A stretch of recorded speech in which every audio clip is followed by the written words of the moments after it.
നമുക്ക് കർത്താവിലേക്ക് ശ്രദ്ധ തിരിക്കാം. ഈശ്വരത്തെ നമ്മുടെ മധ്യത്തിലുണ്ട്. നമ്മളോട് സംസാരിക്കാനായിട്ട്, നമ്മുടെ ഹൃദയമായിട്ട് ഇടപഴകാനായിട്ട് ആഗ്രഹിക്കുന്ന ഒരു കർത്താവ്. നമുക്ക് പലർക്കും കർത്താവിനെ കേൾക്കാൻ അത്ര വലിയ താല്പര്യമൊന്നും കാണത്തില്ല. ഒരു മീറ്റിംഗ്, സഹോദരങ്ങളിങ്ങനെ എന്ത് വിളിച്ച് കൂട്ടുന്ന ഒരു മീറ്റിംഗ് മാതിരിയും ആ ഒരു ലാഘവത്തോടെ ഇരിക്കുന്നവരും കാണാം. പിന്നെ ദാഹത്തോടെ ഇരിക്കുന്നവരും ഉണ്ട്. നമുക്ക് നമ്മെ തന്നെ ദൈവമുമ്പാകെ മാനസാന്തരത്തോടെ ദൈവമുമ്പാകെ നമുക്ക് അടുത്ത് വരാം. കർത്താവേ, അവിടുത്തെ മുമ്പാകെ സഭയായിട്ട് അടുത്ത് വരുന്ന കാര്യത്തിൽ എത്ര ലാഘവത്തോടാണ്, എത്ര നിസ്സാരമായിട്ടാണ് കാര്യങ്ങൾ പലപ്പോഴും നമ്മൾ കാണുന്നതെന്നുള്ള കാര്യങ്ങളെക്കുറിച്ച് ഓർത്ത് നമുക്ക് അനുദപിച്ച് മാനസാന്തരത്തോടെ കർത്താവിൻ്റെ അടുക്കിലേക്ക് വരാം. സ്നേഹം നിറഞ്ഞ പിതാവേ, യേശുവേ, അവിടുത്തെ നിറഞ്ഞ സാന്നിധ്യത്തിനായിട്ട് ഞങ്ങൾ അങ്ങേ സ്തുതിക്കുന്നു. കർത്താവേ, അവിടെ ഞങ്ങളോട് സംസാരിച്ചാട്ടെ. അവിടെ ഞങ്ങളെ ഉത്സാഹിപ്പിക്കുന്ന, ഞങ്ങളെ പ്രോത്സാഹിപ്പിക്കുന്ന, ഞങ്ങളെ തിരുത്തുന്ന, വഴക്ക് പറയുന്ന എന്ന കർത്താവ് ഞങ്ങളെ മുറുകൂട്ടുകയും ചെയ്യുന്ന നല്ല വൈദ്യനായതുകൊണ്ട് ഞങ്ങളങ്ങേ സ്തുതിക്കുന്നു. കർത്താവ് യഥാർത്ഥത്തിലുള്ള ഒരു ആഴത്തിലൊരു മാനസാന്തരത്തോടെ ദാഹത്തോടായിരിക്കാൻ ഞങ്ങൾ ഓരോരുത്തരെ അങ്ങ് സഹായിക്കണം. നന്ദി കർത്താവേ, നന്ദി. ഇത്രത്തോളം ഞങ്ങളെ വഴി നടത്തിയല്ലോ. അവിടത്തേക്ക് ഞങ്ങളുടെ ഹൃദയത്തോട് സംസാരിക്കാനുള്ളത് കേൾപ്പാൻ കർത്താവെ, ആ വേദനയിലെ മറിയം തിരഞ്ഞെടുത്ത് നല്ല അംശം തിരഞ്ഞെടുക്കുവാൻ ഞങ്ങൾ ഓരോരുത്തരെ അങ്ങ് സഹായിച്ചാട്ടെ. എന്തെങ്കിലും ഒരു മനുഷ്യ ശബ്ദം കേൾക്കുവാനെല്ലാം മറിച്ച് കർത്താവെ, ജീവനുള്ള ദൈവം ഞങ്ങളോട് സംസാരിക്കാനുള്ളത് ഹൃദയത്തിൽ ഗ്രഹിക്കുവാൻ തക്കവണ്ണം ആ ഒരു തുറന്ന ചെവിയോടെ തുളയ്ക്കപ്പെട്ട കാതുമായിട്ടിരിപ്പാൻ, ആ ഒരു അടിമദാസിയുടെ മനോഭാവത്തോടെ അവിടുത്തെ വചനം പോലെ എന്നിലാവട്ടെ എന്നുള്ള ഒരു മനോഭാവത്തോടെ ആയിരിക്കാൻ ഞങ്ങൾ ഓരോരുത്തരെയും സഹായിച്ചാട്ടെ. പ്രാർത്ഥന കേട്ടതിനോട്ട് സ്തുതിക്കുന്നു. എല്ലാം യേശുവിന്റെ വിലയേറിയ മാതിരിയുള്ള നാമത്തിൽ തന്നെ. ആമേൻ, ആമേൻ. നമ്മൾ വെളിപാട് പുസ്തകം 22-ാം അധ്യായത്തിലേക്ക്, വെളിപാട് പുസ്തകം 22-ാം അധ്യായം അതിന്റെ ലാസ്റ്റ് പേജിലാണ് നമ്മളുള്ളത്. വെളിപാട് പുസ്തകം 22-ാം അധ്യായത്തിന്റെ 15-ാമത്തെ വാക്യം 14 വരെയുള്ള വാക്യങ്ങൾ നമ്മൾ കണ്ടു. വെളിപാട് പുസ്തകത്തിന്റെ ആ ഒരു സന്ദർഭം നമ്മൾ എപ്പോഴും പറയുന്നത് പോലെ കർത്താവിന്റെ വരവിന് ഏറ്റവും അടുത്തു, അന്ത്യകാലം അടുത്തു.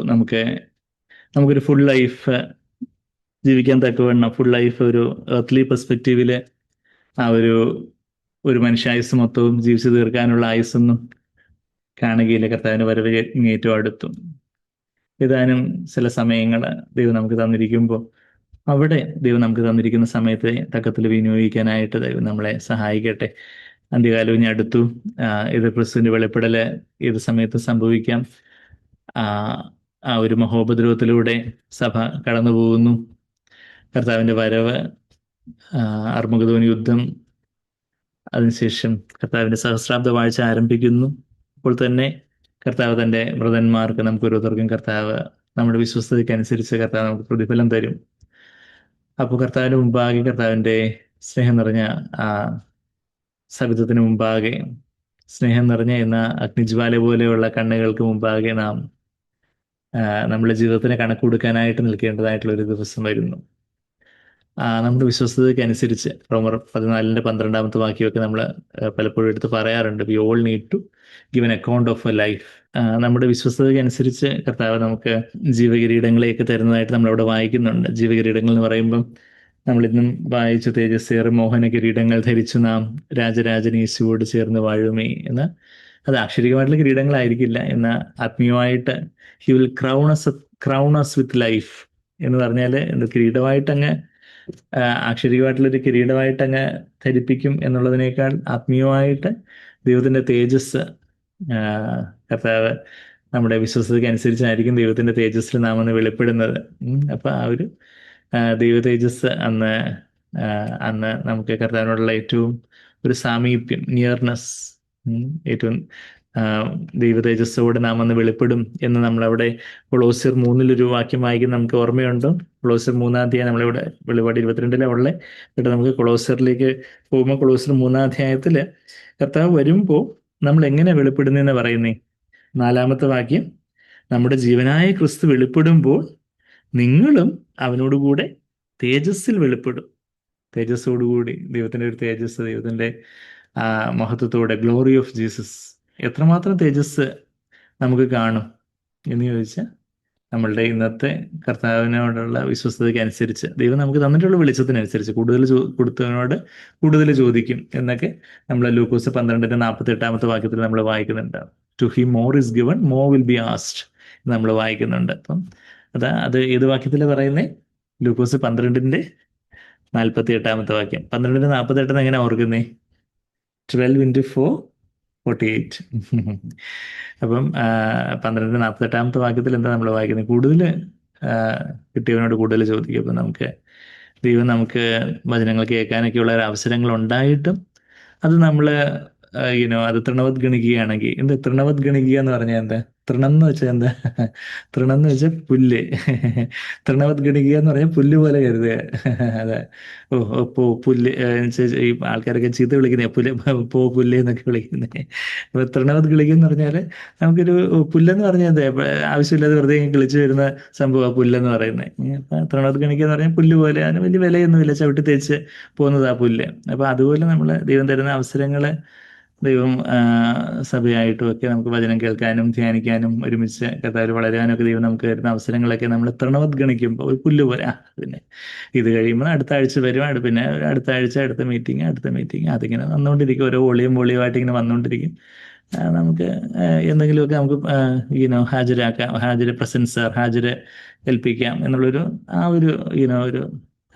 ഒരു അത്ര ഒരു നോട്ട് ലുക്കിംഗ് ഫോർവേഡ് ടു ആ ഒരു ദൈവജനത്തിന്റെ ഒരു ധ്യാനത്തിനായിട്ട്, ബൈബിൾ സ്റ്റഡിക്കായിട്ട്, മീറ്റിങ്ങിനായിട്ടൊക്കെ ഒരു നോക്കിപ്പാർക്കുന്ന അടുത്ത മീറ്റിംഗ്, അടുത്ത സഭായോഗം, കൂട്ടായ്മ, സൗരങ്ങളെ മീറ്റ് ചെയ്യുന്നു, ആ കാര്യങ്ങളെ കുറിച്ചൊക്കെ ഒരു നമ്മൾ ലുക്കിംഗ് ഫോർവേഡ് ടു അതുപോലുള്ളൊരു ആവേശവും കാര്യങ്ങളും ഒക്കെ ഇങ്ങനെ തണുത്തു പോയിട്ട് അയ്യോ മീറ്റിങ്ങോ, ഇനിയിപ്പം അറ്റൻഡ് ചെയ്തില്ലെങ്കിൽ പിന്നെ അങ്ങേര് വിളിച്ച് ചോദിക്കും എന്താ പറ്റിയെന്ന് ചോദിക്കും. അപ്പം എന്തെങ്കിലുമൊക്കെ അതുകൊണ്ട് പിന്നെ അങ്ങ് അറ്റൻഡ് ചെയ്തേക്കാം.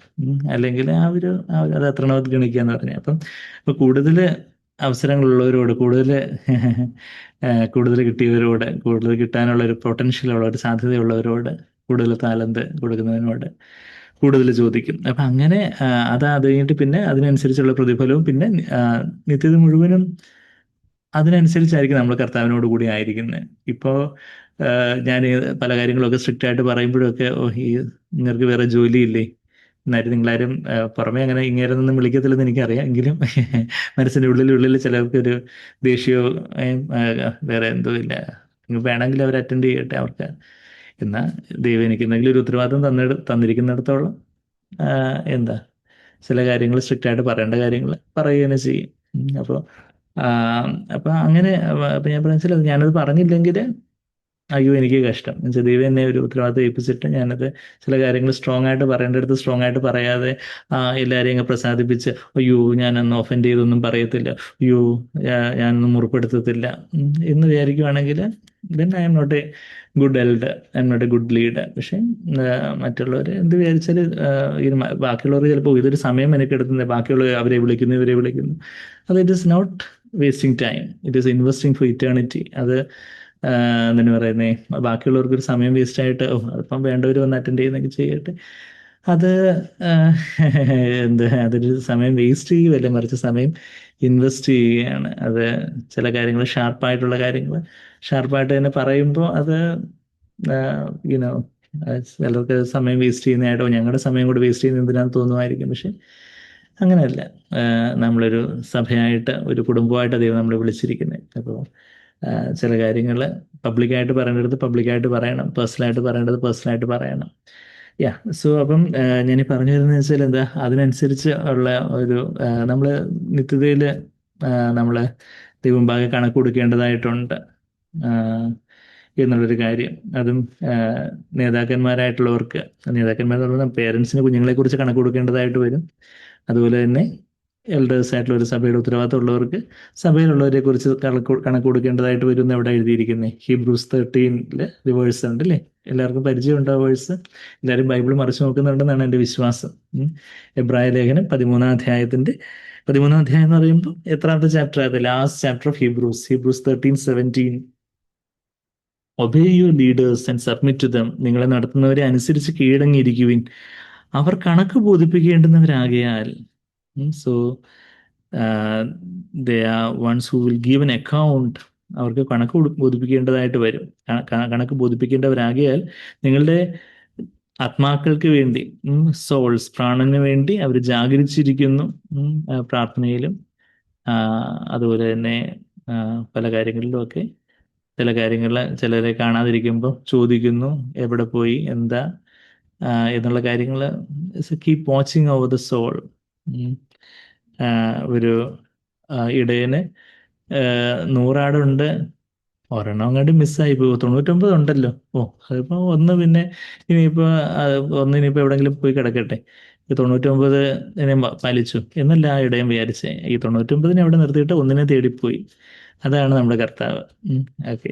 സോ അപ്പൊ അതാ ചിലപ്പോ ഞാൻ എന്താണ് പറഞ്ഞേ, അവിടെ കാണാൻ സാധ്യതയില്ലാത്തവരെ തന്നെ പിടിക്കുന്നത് പ്രാർത്ഥിക്കാൻ വേണ്ടി. ചിലപ്പോ എന്തോ പ്രൊഫറ്റിക് വിഷൻ ഉണ്ടോ എന്ന് ചിലർക്ക് സംശയം തോന്നുന്നു പറയുന്നത്. അവിടെ ഇല്ലാത്തവരെ തന്നെ കൃത്യമായിട്ട് ഈ സൗരം പിടിക്കുന്നത് എന്താ എന്താ വെച്ചാല് ആരൊക്കെയായി ഉഴപ്പാനുള്ള ടെൻഡൻസി ഉള്ളവര്, അത് ആ ഒരു കാര്യങ്ങള്. സോ അപ്പൊ അപ്പൊ അവർ കണക്ക് ബോധിപ്പിക്കേണ്ടുന്നവരാകിയാൽ നിങ്ങളുടെ ആത്മാക്കൾക്ക് വേണ്ടി ജാഗരിക്കുന്നു. അത് അവരെങ്ങനെ ചെയ്യണം? ഞരങ്ങിക്കൊണ്ട്, എത്ര പ്രാവശ്യം ഉറക്കത്തിൽ നിന്ന് എഴുന്നേൽപ്പിക്കണം, എത്ര പ്രാവശ്യം മീറ്റിങ്ങിന് വരുന്ന കാര്യം പറയണം, ചോദിക്കണം കാര്യങ്ങൾ, അങ്ങനെ ഒരു ഞരക്കത്തോടെ, ഒരു ഭാരത്തോടെ. അങ്ങനെ അവരത് ഞരക്കത്തോടെ ചെയ്യുവാണെങ്കിൽ അത് എന്താ, നിങ്ങൾക്ക് നന്നല്ല എന്നാ പറയുന്നത്. അവർ ഞരങ്ങിക്കൊണ്ടല്ല, സന്തോഷത്തോട് ചെയ്യുവാൻ ഇടവരുത്തുവിൻ. അല്ലാതിരുന്നാൽ, അതായത് ഞരക്കത്തോട് ചെയ്യാൻ നിങ്ങൾക്കത് നന്നല്ല. നന്നല്ല എന്ന് പറയുമ്പോൾ നിത്യതയിൽ ദൈവത്തിന് വചനം പറഞ്ഞു, ഞാനല്ല ഇത് പറയുന്നേ. ഇത് എന്നോടാരും വഴക്ക് കൂടണ്ട. ഇത് Hebrews 13:17, എബ്രായർ 13:17 നമുക്ക് മേൽനോട്ടം വഹിക്കുന്നവരെ അവർക്കൊരു അതൊരു ഞരക്കത്തോടെ ചെയ്യുന്ന രീതിയിലുള്ള ഒരു ഇത് നമ്മൾ പ്രയാസമാക്കുമ്പോൾ അത് നന്നല്ല എന്ന് ദൈവാത്മാവാ പറയുന്നത്, കർത്താവാ പറയുന്നത്. It is not good for you, it would be unprofitable for you എന്ന ഇംഗ്ലീഷിൽ എഴുതിയിരിക്കുന്ന NASB. നിങ്ങൾക്കത് അതൊരു പ്രയോജനമില്ലാത്തതായി തീരും എന്നുള്ളൊരു കാര്യം. അപ്പോൾ അത് സന്തോഷത്തോടെ അവർക്ക് ചെയ്യണോ, സൗകര്യ ബ്രദർ സിസ്റ്റർ, അത് ചോദിക്കേണ്ട കാര്യം പോലും. അവരെത്ര ഹോൾ ഹാർട്ടഡ് ആയിട്ട്, എത്ര ഏണസ്റ്റ് ആയിട്ട്, അവരത്ര ഈഗറായിട്ട് കാര്യങ്ങളൊക്കെ കാണുന്നു, കേൾക്കുന്നു. അങ്ങനെ അത് സന്തോഷത്തോടെ കീപ്പ് വാച്ച് ചെയ്യുവാണെങ്കിൽ, സന്തോഷത്തോടെ പ്രാണന് വേണ്ടി ജാഗരിക്കുകയാണെങ്കിൽ അത് നിങ്ങൾക്കതൊരു പ്രയോജനമായിരിക്കും. നിത്യതയിൽ അത് ദൈവഭാഗ്യം നിങ്ങൾക്ക് അത്രയൊരു പ്രാഗൽഭ്യമായിരിക്കും എന്നുള്ളൊരു കാര്യം അവിടെ പറയുന്നത്. അപ്പം അത് കീപ്പ് വാച്ച്. അത് ലീഡേഴ്സ് എന്ന് പറയുമ്പം എന്താ, ഒരു കുടുംബത്തിന് ലീഡേഴ്സ് ആരാ? അപ്പനും അമ്മയാണ് കുടുംബത്തിലെ ലീഡേഴ്സ്. അപ്പനും അമ്മയുടെയും ഇതാണ്, ഉത്തരവാദിത്വമാണ് മക്കള് അവരെ മീറ്റിങ്ങിന് പ്രോംപ്റ്റ് ആയിട്ടിരിക്കുന്നു എന്നുള്ള കാര്യം. അപ്പനും അമ്മ ഇത് ചെയ്യാതിരിക്കുമ്പോഴാണ് പിന്നെ എൽഡേഴ്സിന് പിന്നെ ഉണ്ടോ, അവിടെ ഉണ്ടോ, ഇവിടെ ഉണ്ടോ എന്നൊക്കെ ചോദിക്കേണ്ടി വരുന്നത്. സോ അപ്പൊ അപ്പനും അമ്മയുടെ ഉത്തരവാദിത്വമാണത്. അപ്പൊ അപ്പനും അമ്മയാണ് ആദ്യം മനസ്സാന്തരപ്പെടേണ്ടത്. അപ്പനും അമ്മയും ഓൾറെഡി അത് ഉറപ്പാക്കിക്കൊണ്ട്, അല്ലാതെ ഞാൻ ചോദിക്കുമ്പോൾ അയ്യോ അവിടെ ഉണ്ടായിരിക്കും, ഉണ്ടോ, അവിടെ ഉണ്ടോ, ഇവിടെ ഉണ്ടോ, ഏതാണ്ട് ഉച്ചയ്ക്ക് ഉണ്ടോ എന്ന് ചോദിക്കുന്നവണൊക്കെ. അപ്പൊ ഉച്ചയ്ക്കൊക്കെ ഉണ്ണും, പക്ഷേ ഇവിടെ മീറ്റിങ്ങിന് ഉണ്ടോ എന്നുള്ള കാര്യമാണ് കൂടുതൽ ഡൗട്ട്. സോ അപ്പൊ അതുകൊണ്ട് അത് ഉത്തരവാദിത്വ സഹോദരങ്ങള് എൽഡേഴ്സ് ചോദിക്കുന്നതിന് മുമ്പേ അപ്പനും അമ്മയുടെ ഉത്തരവാദിത്വമാണ് കുഞ്ഞുങ്ങളെ അവർ കയറിയിട്ടുണ്ടോ എന്നുള്ള കാര്യം, to make sure that, to ensure that. അത് അപ്പനമ്മമാരത് ഫെയിൽ ചെയ്യുമ്പോഴാണ് പിന്നെ എൽഡേഴ്സ് പിന്നെ വേറെ ഗതി ഇല്ലാത്തതുകൊണ്ട് അതങ്ങനെ ചോദിക്കേണ്ടതായിട്ടൊരു ഗതികേട് വരുന്നത്. ഇനിയിപ്പോൾ നമുക്ക് വെളിപാട് പുസ്തകം, അപ്പം അങ്ങനെ അതിനനുസരിച്ച് അപ്പം നമ്മൾ ദൈവമുമ്പാകെ കണക്ക് കൊടുക്കേണ്ട കാര്യവും 1000 വർഷക്കാലമുള്ള ഒരു ഭരണത്തിന്റെ കാര്യവും അതിനുശേഷമുള്ള അവിശ്വാസികളുടെ ന്യായവിധി, 1000 വർഷത്തിന് ശേഷം സാത്താനെ തുറന്നു വിടുന്ന കാര്യവും അവിശ്വാസികളുടെ ന്യായവിധിയും, അതിനുശേഷം പുതിയ ആകാശം പുതിയ ഭൂമിയും കുഞ്ഞാടിന്റെ കല്യാണം, അപ്പോൾ ഉള്ള ആ ഒരു പുത്തൻ യെരൂശലേമിന്റെ വർണ്ണനയൊക്കെ നമ്മൾ വെളിപാട് 21 അധ്യായത്തിൽ കാണുന്നു. പിന്നെ വെളിപാട് 22 അധ്യായത്തിൽ ആ ഒരു സിംഹാസനത്തില്, പിതാവിന്റെയും പുത്രന്റെയും സിംഹാസനത്തിൽ നിന്ന് ഒഴുകുന്ന ജീവജല നദി, ദ റിവർ ഓഫ് ലൈഫ്, പരിശുദ്ധാത്മാവിന്റെ കാര്യം നമ്മുടെ ജീവിതത്തിലും പിതാവും യേശുവൊക്കെ നമ്മുടെ ജീവിതത്തിൽ സിംഹാസനത്തിലായിരിക്കുമ്പോൾ പിതാവും പുത്രനുമാണ് നമ്മുടെ ജീവിതത്തിൽ റൂൾ ചെയ്യുന്നുണ്ടെങ്കിൽ, നമ്മൾ തന്നെ റൂൾ ചെയ്യുവാണെങ്കിൽ അവിടെ ജീവജല നദിയല്ല, ജഡത്തിന്റെ നാറ്റമായിരിക്കും വരുന്നത്. എന്നാൽ അവിടെ ദൈവം, യേശു കർത്താവ് തന്നെ, പിതാവായ ദൈവവും യേശുവും തന്നെ നമ്മുടെ ജീവിതത്തിൽ ഭരിക്കുമ്പോൾ അവിടെ നിന്ന് പരിശുദ്ധാത്മാവിന്റെ ജീവജലത്തിന് നദിയായിരിക്കും ഒഴുകുന്നത് എന്നുള്ളൊരു കാര്യമാണ് നമ്മളവിടെ വായിക്കുന്നത്. അപ്പോൾ അത് കഴിഞ്ഞിട്ട് നമ്മൾ ആ ഒരു അവസാനത്തെ കുറച്ച് വാർണിങ്സ് ഒക്കെ, ചില മുന്നറിയിപ്പുകളൊക്കെ, ഇത്രയൊക്കെ മുന്നറിയിപ്പുകളൊക്കെ പറഞ്ഞിട്ട് പിന്നെയും ചില മുന്നറിയിപ്പുകൾ എന്താ ഒരു റെപ്പിറ്റേഷൻ മാതിരി എന്നൊക്കെ നമുക്ക് തോന്നാം. എന്നാൽ ദൈവം അത്ര സ്നേഹവാനായൊരു ദൈവം, പരിശുദ്ധാത്മാവ് ആ ഒരു പ്രേരണ വീണ്ടും ഇതൊന്നുകൂടെ എഴുതുക എന്ന് പറയുന്ന ചില കാര്യങ്ങൾ വീണ്ടും വീണ്ടും ചില കാര്യങ്ങളൊക്കെ റിപ്പീറ്റ് ചെയ്യുന്നതുണ്ടെങ്കിൽ പോലും വീണ്ടും വീണ്ടും പരിശുദ്ധാത്മാവ് യോഹന്നാനെ കൊണ്ട് എഴുതിപ്പിക്കുന്ന ഒരു കാര്യവും നമ്മളവിടെ കാണുന്നത്. നമ്മളിപ്പം 14-ാമത്തെ വാക്യം ബ്ലസ്സഡ് ഒരു വാക്ക്, അതിൻ്റെ ഗ്രീക്ക് വാക്കൊക്കെ നമ്മൾ കണ്ടു. എന്താ? മക്കാരിയോസ് എന്നുള്ളൊരു വാക്കാണ്. ഹാപ്പി, ബ്ലസ്സഡ്, അനുഗ്രഹിക്കപ്പെട്ടവർ, ഭാഗ്യവാന്മാർ എന്ന സത്യവേദ പുസ്തകത്തിലെ ട്രാൻസ്ലേഷൻ എന്നാൽ അതൊരു എന്തോ ലക്ക് മാതിരിയുള്ള ഒരു ഭാഗ്യം എന്നുള്ളൊരു രീതിയിൽ, എന്തോ ലോട്ടറി ടിക്കറ്റ് അടിക്കുന്ന ലക്ക്, ഭാഗ്യം, ആ ഒരു അർത്ഥത്തിലുള്ളൊരു ഭാഗ്യമല്ല, മറിച്ച് ഒരു അനുഗ്രഹിക്കപ്പെട്ട അവസ്ഥ. ആ ഒരു അനുഗ്രഹിക്കപ്പെട്ട അവസ്ഥ, അതിൻ്റെ 7 വാക്യങ്ങൾ, 7ൻ്റെ പൂർണ്ണതയുടെ കാര്യമൊക്കെ നമ്മൾ വായിച്ചു. നമ്മുടെ ജീവിതത്തിൽ വാക്യങ്ങളൊക്കെ അന്വർത്ഥമായി എന്ന് പറഞ്ഞാൽ എന്താ? അനർത്ഥമുണ്ട്, അന്വർത്ഥമുണ്ട്. അനർത്ഥം എന്ന് പറഞ്ഞാൽ എന്താ? അയ്യോ, എന്തോ ദുരന്തത്തിന് അനർത്ഥം എന്ന് പറഞ്ഞ ബാഡ് തിങ്, അത് അനർത്ഥം. അന്വർത്ഥം മീൻസ് അത് അർത്ഥവത്തായി തീർന്നു. ഞാനിവിടെ ചില മലയാളം ക്ലാസ്സും കൂടെ എടുക്കുകയാണ്. എന്താണ് പറഞ്ഞത്? അർത്ഥവ്യത്യാസം കുറിക്കുക. അനർത്ഥം, അന്വർത്ഥം. അനർത്ഥം എന്ന് പറഞ്ഞാൽ അയ്യോ അനർത്ഥം സംഭവിച്ചു, അല്ലെങ്കിൽ ഒരു ഡിസാസ്റ്റർ, ബാഡ് തിങ്. അന്വർത്ഥം എന്ന് പറഞ്ഞാൽ എന്താ? അത് അത് അർത്ഥവത്തായി, അർത്ഥവത്ത് എന്നുള്ള അർത്ഥമാണ് അന്വർത്ഥം. അപ്പം നമ്മുടെ ജീവിതത്തിൽ ഈ മക്കാരിയോസ്, ബ്ലസ്സഡ്, അനുഗ്രഹിക്കപ്പെട്ട ഒരവസ്ഥ നമ്മുടെ ജീവിതത്തിൽ അത് ആയോ? എന്തൊക്കെയാ ഭാഗ്യാവസ്ഥ എന്നുള്ള കാര്യം 1 2 3 4 7 കാര്യങ്ങളൊക്കെ നമ്മൾ നോട്ട്ബുക്കിലും ഒക്കെ എഴുതി വെച്ചിട്ടുണ്ടാവും. നമ്മൾ അന്തിമോചനം പുസ്തകം, സാങ്ക്ലിൻ അന്തിമോചനം പുസ്തകം ഉണ്ടെങ്കിൽ അതിൽ അത് ബ്ലറിനെ അത് എന്യൂമറേറ്റ് ചെയ്ത് വെച്ചിട്ടുണ്ട്. നമ്മളത് നോക്കിയോ? എന്തൊക്കെയാ നമ്മുടെ ജീവിതത്തിൽ ആദ്യത്തെ ആ ഒരു ദൈവവചനം അനുസരിക്കുന്നതിലുള്ള ഭാഗ്യാവസ്ഥയെക്കുറിച്ച് 1-ാം അധ്യായത്തിന് 3-ാമത്തെ വാക്യം നമ്മൾ കണ്ടു.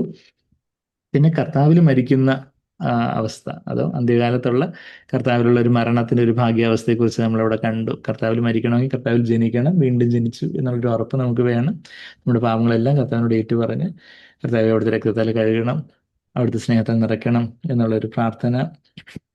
പിന്നെ 3-ാമത്തെ ഭാഗ്യാവസ്ഥ എന്താ? നമ്മുടെ വസ്ത്രം കാക്കുന്നവർ, നമുക്ക് ദൈവം തന്നിട്ടുള്ള നീതിയങ്കിയും മണവാട്ടി വസ്ത്രവും അത് കറയേൽക്കാതെ കാക്കുന്ന ഒരു ഭാഗ്യാവസ്ഥ, അനുഗ്രഹിക്കപ്പെട്ടൊരവസ്ഥ എന്ന് പറഞ്ഞാൽ ലോകത്തിന് കറപെടാതെ നമ്മെ തന്നെ സൂക്ഷിക്കുന്ന ഒരവസ്ഥ.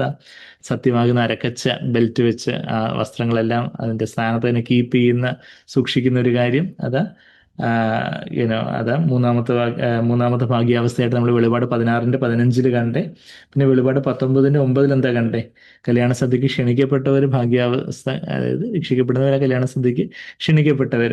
അതിൻ്റെ 60 മേനിയും 30 മേനിയും വിളയുന്നവരാ ക്ഷണിക്കപ്പെട്ടവർ. എന്നാൽ കാന്തയായിട്ടായി തീരുന്നതാ അതിലും വലിയ ഭാഗ്യാവസ്ഥ എന്നുള്ള കാര്യം ആ വാക്യങ്ങളിൽ നിന്ന് തന്നെ, അതിൻ്റെ തൊട്ട് മുമ്പുള്ള വാക്യങ്ങൾ കാന്തതനത്തിന് ഒരുക്കിയിരിക്കുന്നു. പിന്നെ ക്ഷണിക്കപ്പെട്ടവർ ഭാഗ്യവാന്മാർ എന്ന് പറഞ്ഞത്. അപ്പോൾ കാന്തയാണ് ഏറ്റവും ഭാഗ്യകരമായ അവസ്ഥ. കാന്ത എന്ന് പറഞ്ഞാൽ 100 മേനി വിളയുന്നവർ. അത് നമ്മളുടെ ജീവിതത്തെ സമ്പൂർണ്ണമായിട്ടും കർത്താവിനായിട്ട് ഏൽപ്പിച്ചു കൊടുത്തേ.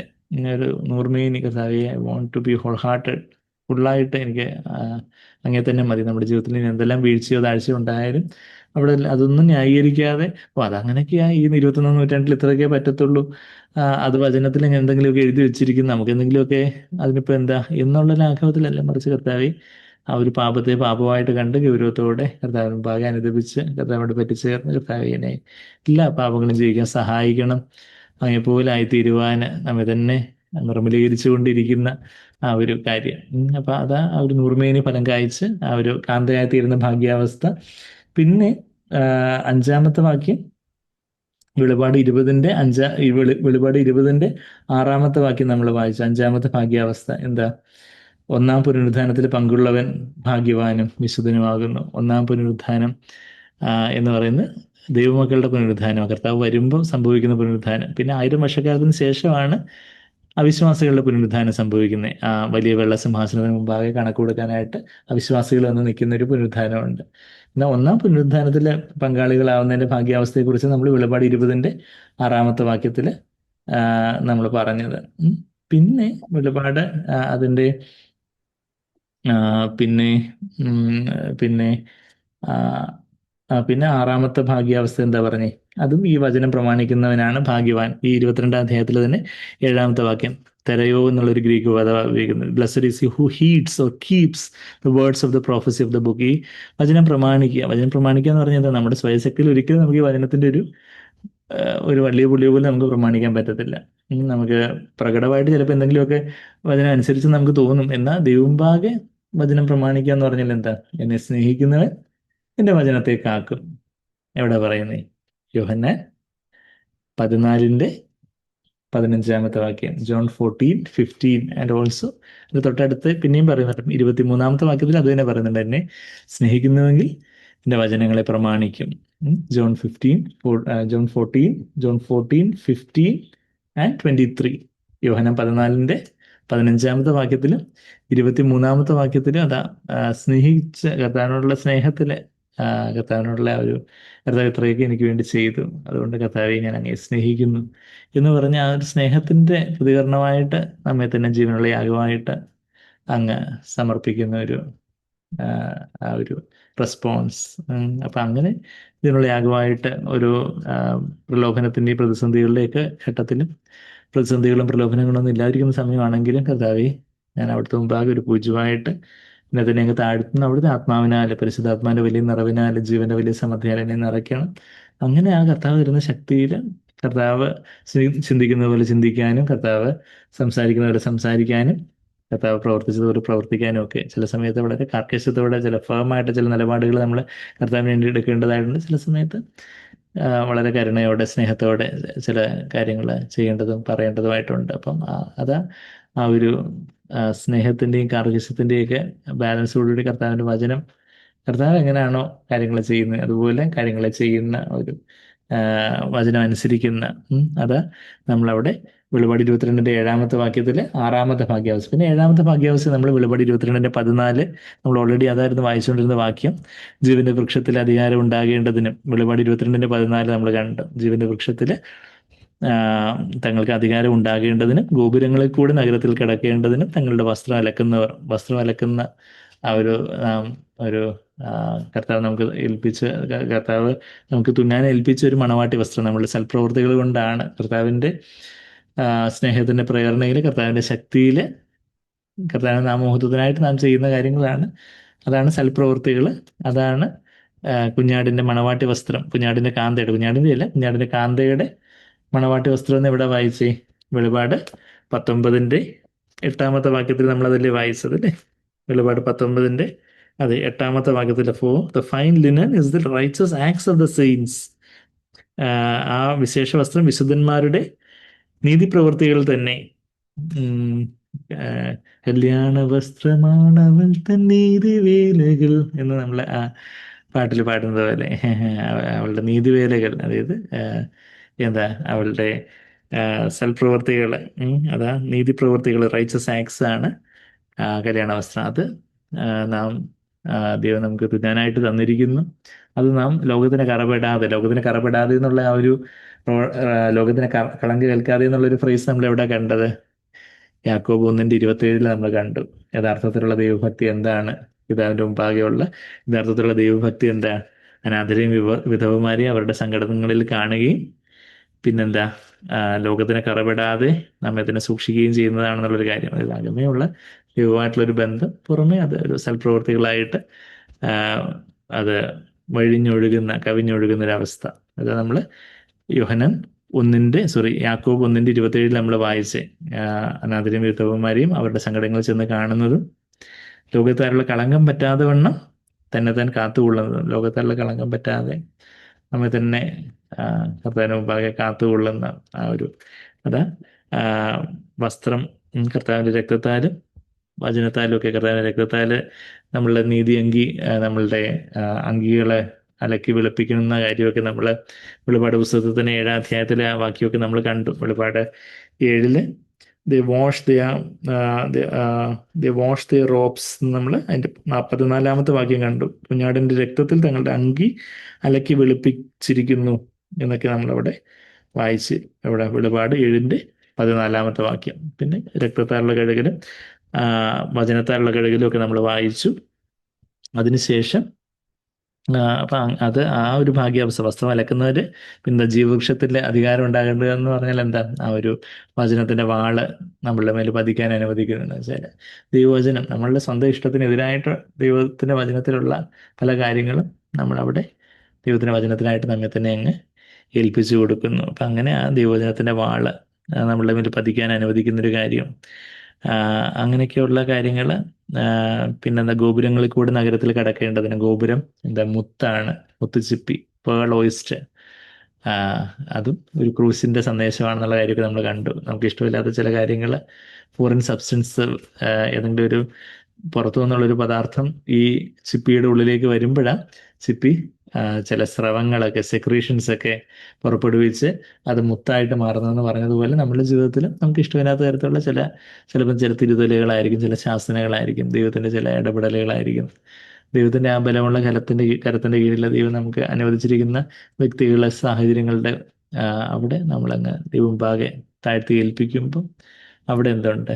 അവിടെ ഒരു ആ, അവിടെ നമ്മെ തന്നെ ആ ഒരു ആ, ഈ പുറത്തുനിന്നുള്ള പദാർത്ഥം വരുമ്പം സ്രവങ്ങൾ എന്ന് പറഞ്ഞതുപോലെ നാം ക്രൂസിനെ, നമ്മുടെ സ്വന്തം ഇഷ്ടത്തിനെ മരണത്തിനായിട്ട് ഏൽപ്പിച്ചു കൊടുക്കുമ്പോൾ പരിശുദ്ധാത്മാവിൻ്റെ ഒരു നിറവിൽ യേശുവിൻ്റെ ജീവൻ അവിടെ പ്രവഹിക്കും. അതാ മുത്തുച്ചിപ്പി, അതാണ് ഈ ഗോപുരം, അതാണ് അതാണ് വാതിലായി തീരുന്നത്. പുത്തൻ യെരൂശലേമിലേക്കുള്ള വാതിൽ, യഥാർത്ഥ സഭയിലേക്കുള്ള വാതിൽ, നിത്യതയിൽ നമ്മുടെ മണവാട്ടിയുടെ ഭാഗമാകുവാനുള്ള ഒരു വാതിലായി തീരുന്നത്. അപ്പം അതിലൂടെയുള്ള ഒരു പ്രവേശനം, ഒരു ക്രൂസിന്റെ പാതയിലൂടെയുള്ള പ്രവേശനം, അതാണ് വലിയ ഭാഗ്യാവസ്ഥ എന്നുള്ള കാര്യമൊക്കെയാണ് നമ്മളവിടെ വെളിപാട് 22-ന്റെ 14-ാമത്തെ വാക്യത്തിൽ നമ്മൾ കണ്ട്. പിന്നെ 15-ാമത്തെ വാക്യം ഇപ്പം അജിബേർ ഡിസ്പ്ലേ ചെയ്യാൻ പറ്റുമോ? വേറെ ജഗബേർ അതിന്റെ കറസ്പോണ്ടിങ് പോർഷൻ അത് വായിക്കാൻ നോക്കുമല്ലോ. നായ്ക്കളും ക്ഷുദ്രക്കാരും ദുർനടപ്പുകാരും കൊലപാതകന്മാരും ബിംബാരാധികളും ഭോഷ്കിൽ പ്രിയപ്പെടുകയും അതിനെ പ്രവർത്തിക്കുകയും ചെയ്യുന്ന ഏവനും പുറത്തു തന്നെ. നായ്ക്കൾ പിന്മാറ്റക്കാരുടെ പ്രതീകമാണ്.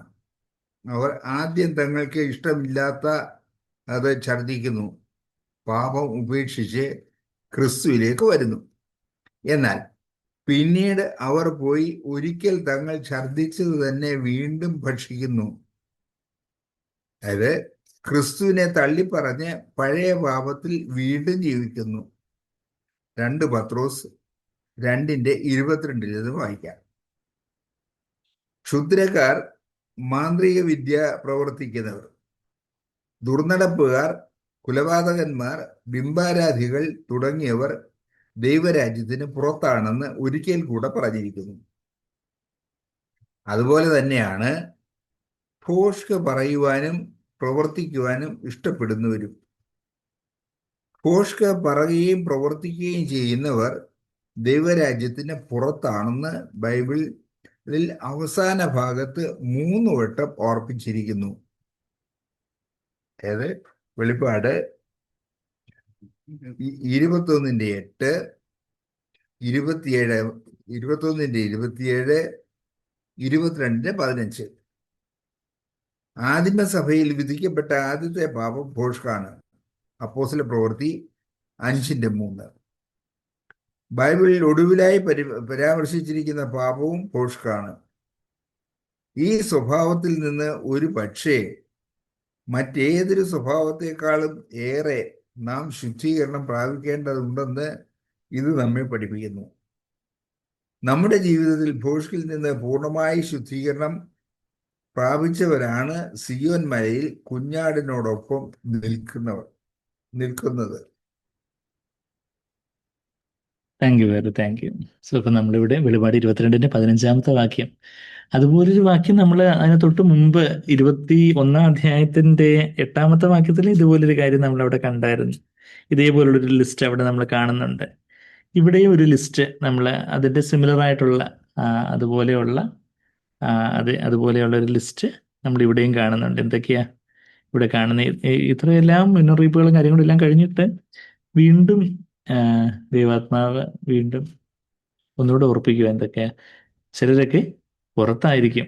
അപ്പം ഇവിടെ കർത്താവിൻ്റെ വരവും കഴിഞ്ഞ്, സഹസ്രാബ്ദ വാഴ്ച 1000 വർഷക്കാലമുള്ള ഭരണം കഴിഞ്ഞ്, പിന്നെ കുഞ്ഞാടിൻ്റെ കല്യാണവും കഴിഞ്ഞ്, അതിനുശേഷം കുഞ്ഞാടിൻ്റെ കല്യാണം കഴിഞ്ഞ് പിന്നെ പുതിയ ആകാശവും പുതിയ ഭൂമിയും, അത് കഴിഞ്ഞിട്ട് കുഞ്ഞാടിൻ്റെ കല്യാണം, അതിനുശേഷമുള്ള നിത്യത. അപ്പം അവിടെ നിത്യതയിൽ അവിടെ എന്താ? അവിടെ ദൈവമുമ്പാകെയുള്ള ആരാധന, കർത്താവിനെ മുഖം കണ്ട് ആരാധിക്കുന്നതിനെ കുറിച്ചൊക്കെ വെളിപാട് 22:4 നമ്മൾ വായിച്ചു. അവർ അവന്റെ മുഖം കാണും, അവന്റെ നാമം അവരുടെ നെറ്റിമേലിരിക്കും. അതിന്റെ തൊട്ട് മുമ്പേ അതിന്റെ 3-ാമത്തെ വാക്യത്തില് അവന്റെ ദാസന്മാർ അവനെ ആരാധിക്കും, അടിമദാസന്മാർ അവനെ ആരാധിക്കും അല്ലെങ്കിൽ ആരാധിച്ച് ശുശ്രൂഷിക്കും എന്നൊക്കെ അതിന്റെ ആ ഒരു ലാത്രുവ് എന്നുള്ള വാക്കിന്റെ അർത്ഥം എന്നൊക്കെയുള്ള കാര്യമൊക്കെ നമ്മൾ ഇംഗ്ലീഷിൽ നിന്നും മലയാളത്തിൽ നിന്നും ഗ്രീക്കിൽ നിന്നൊക്കെ നമ്മൾ കണ്ടായിരുന്നു.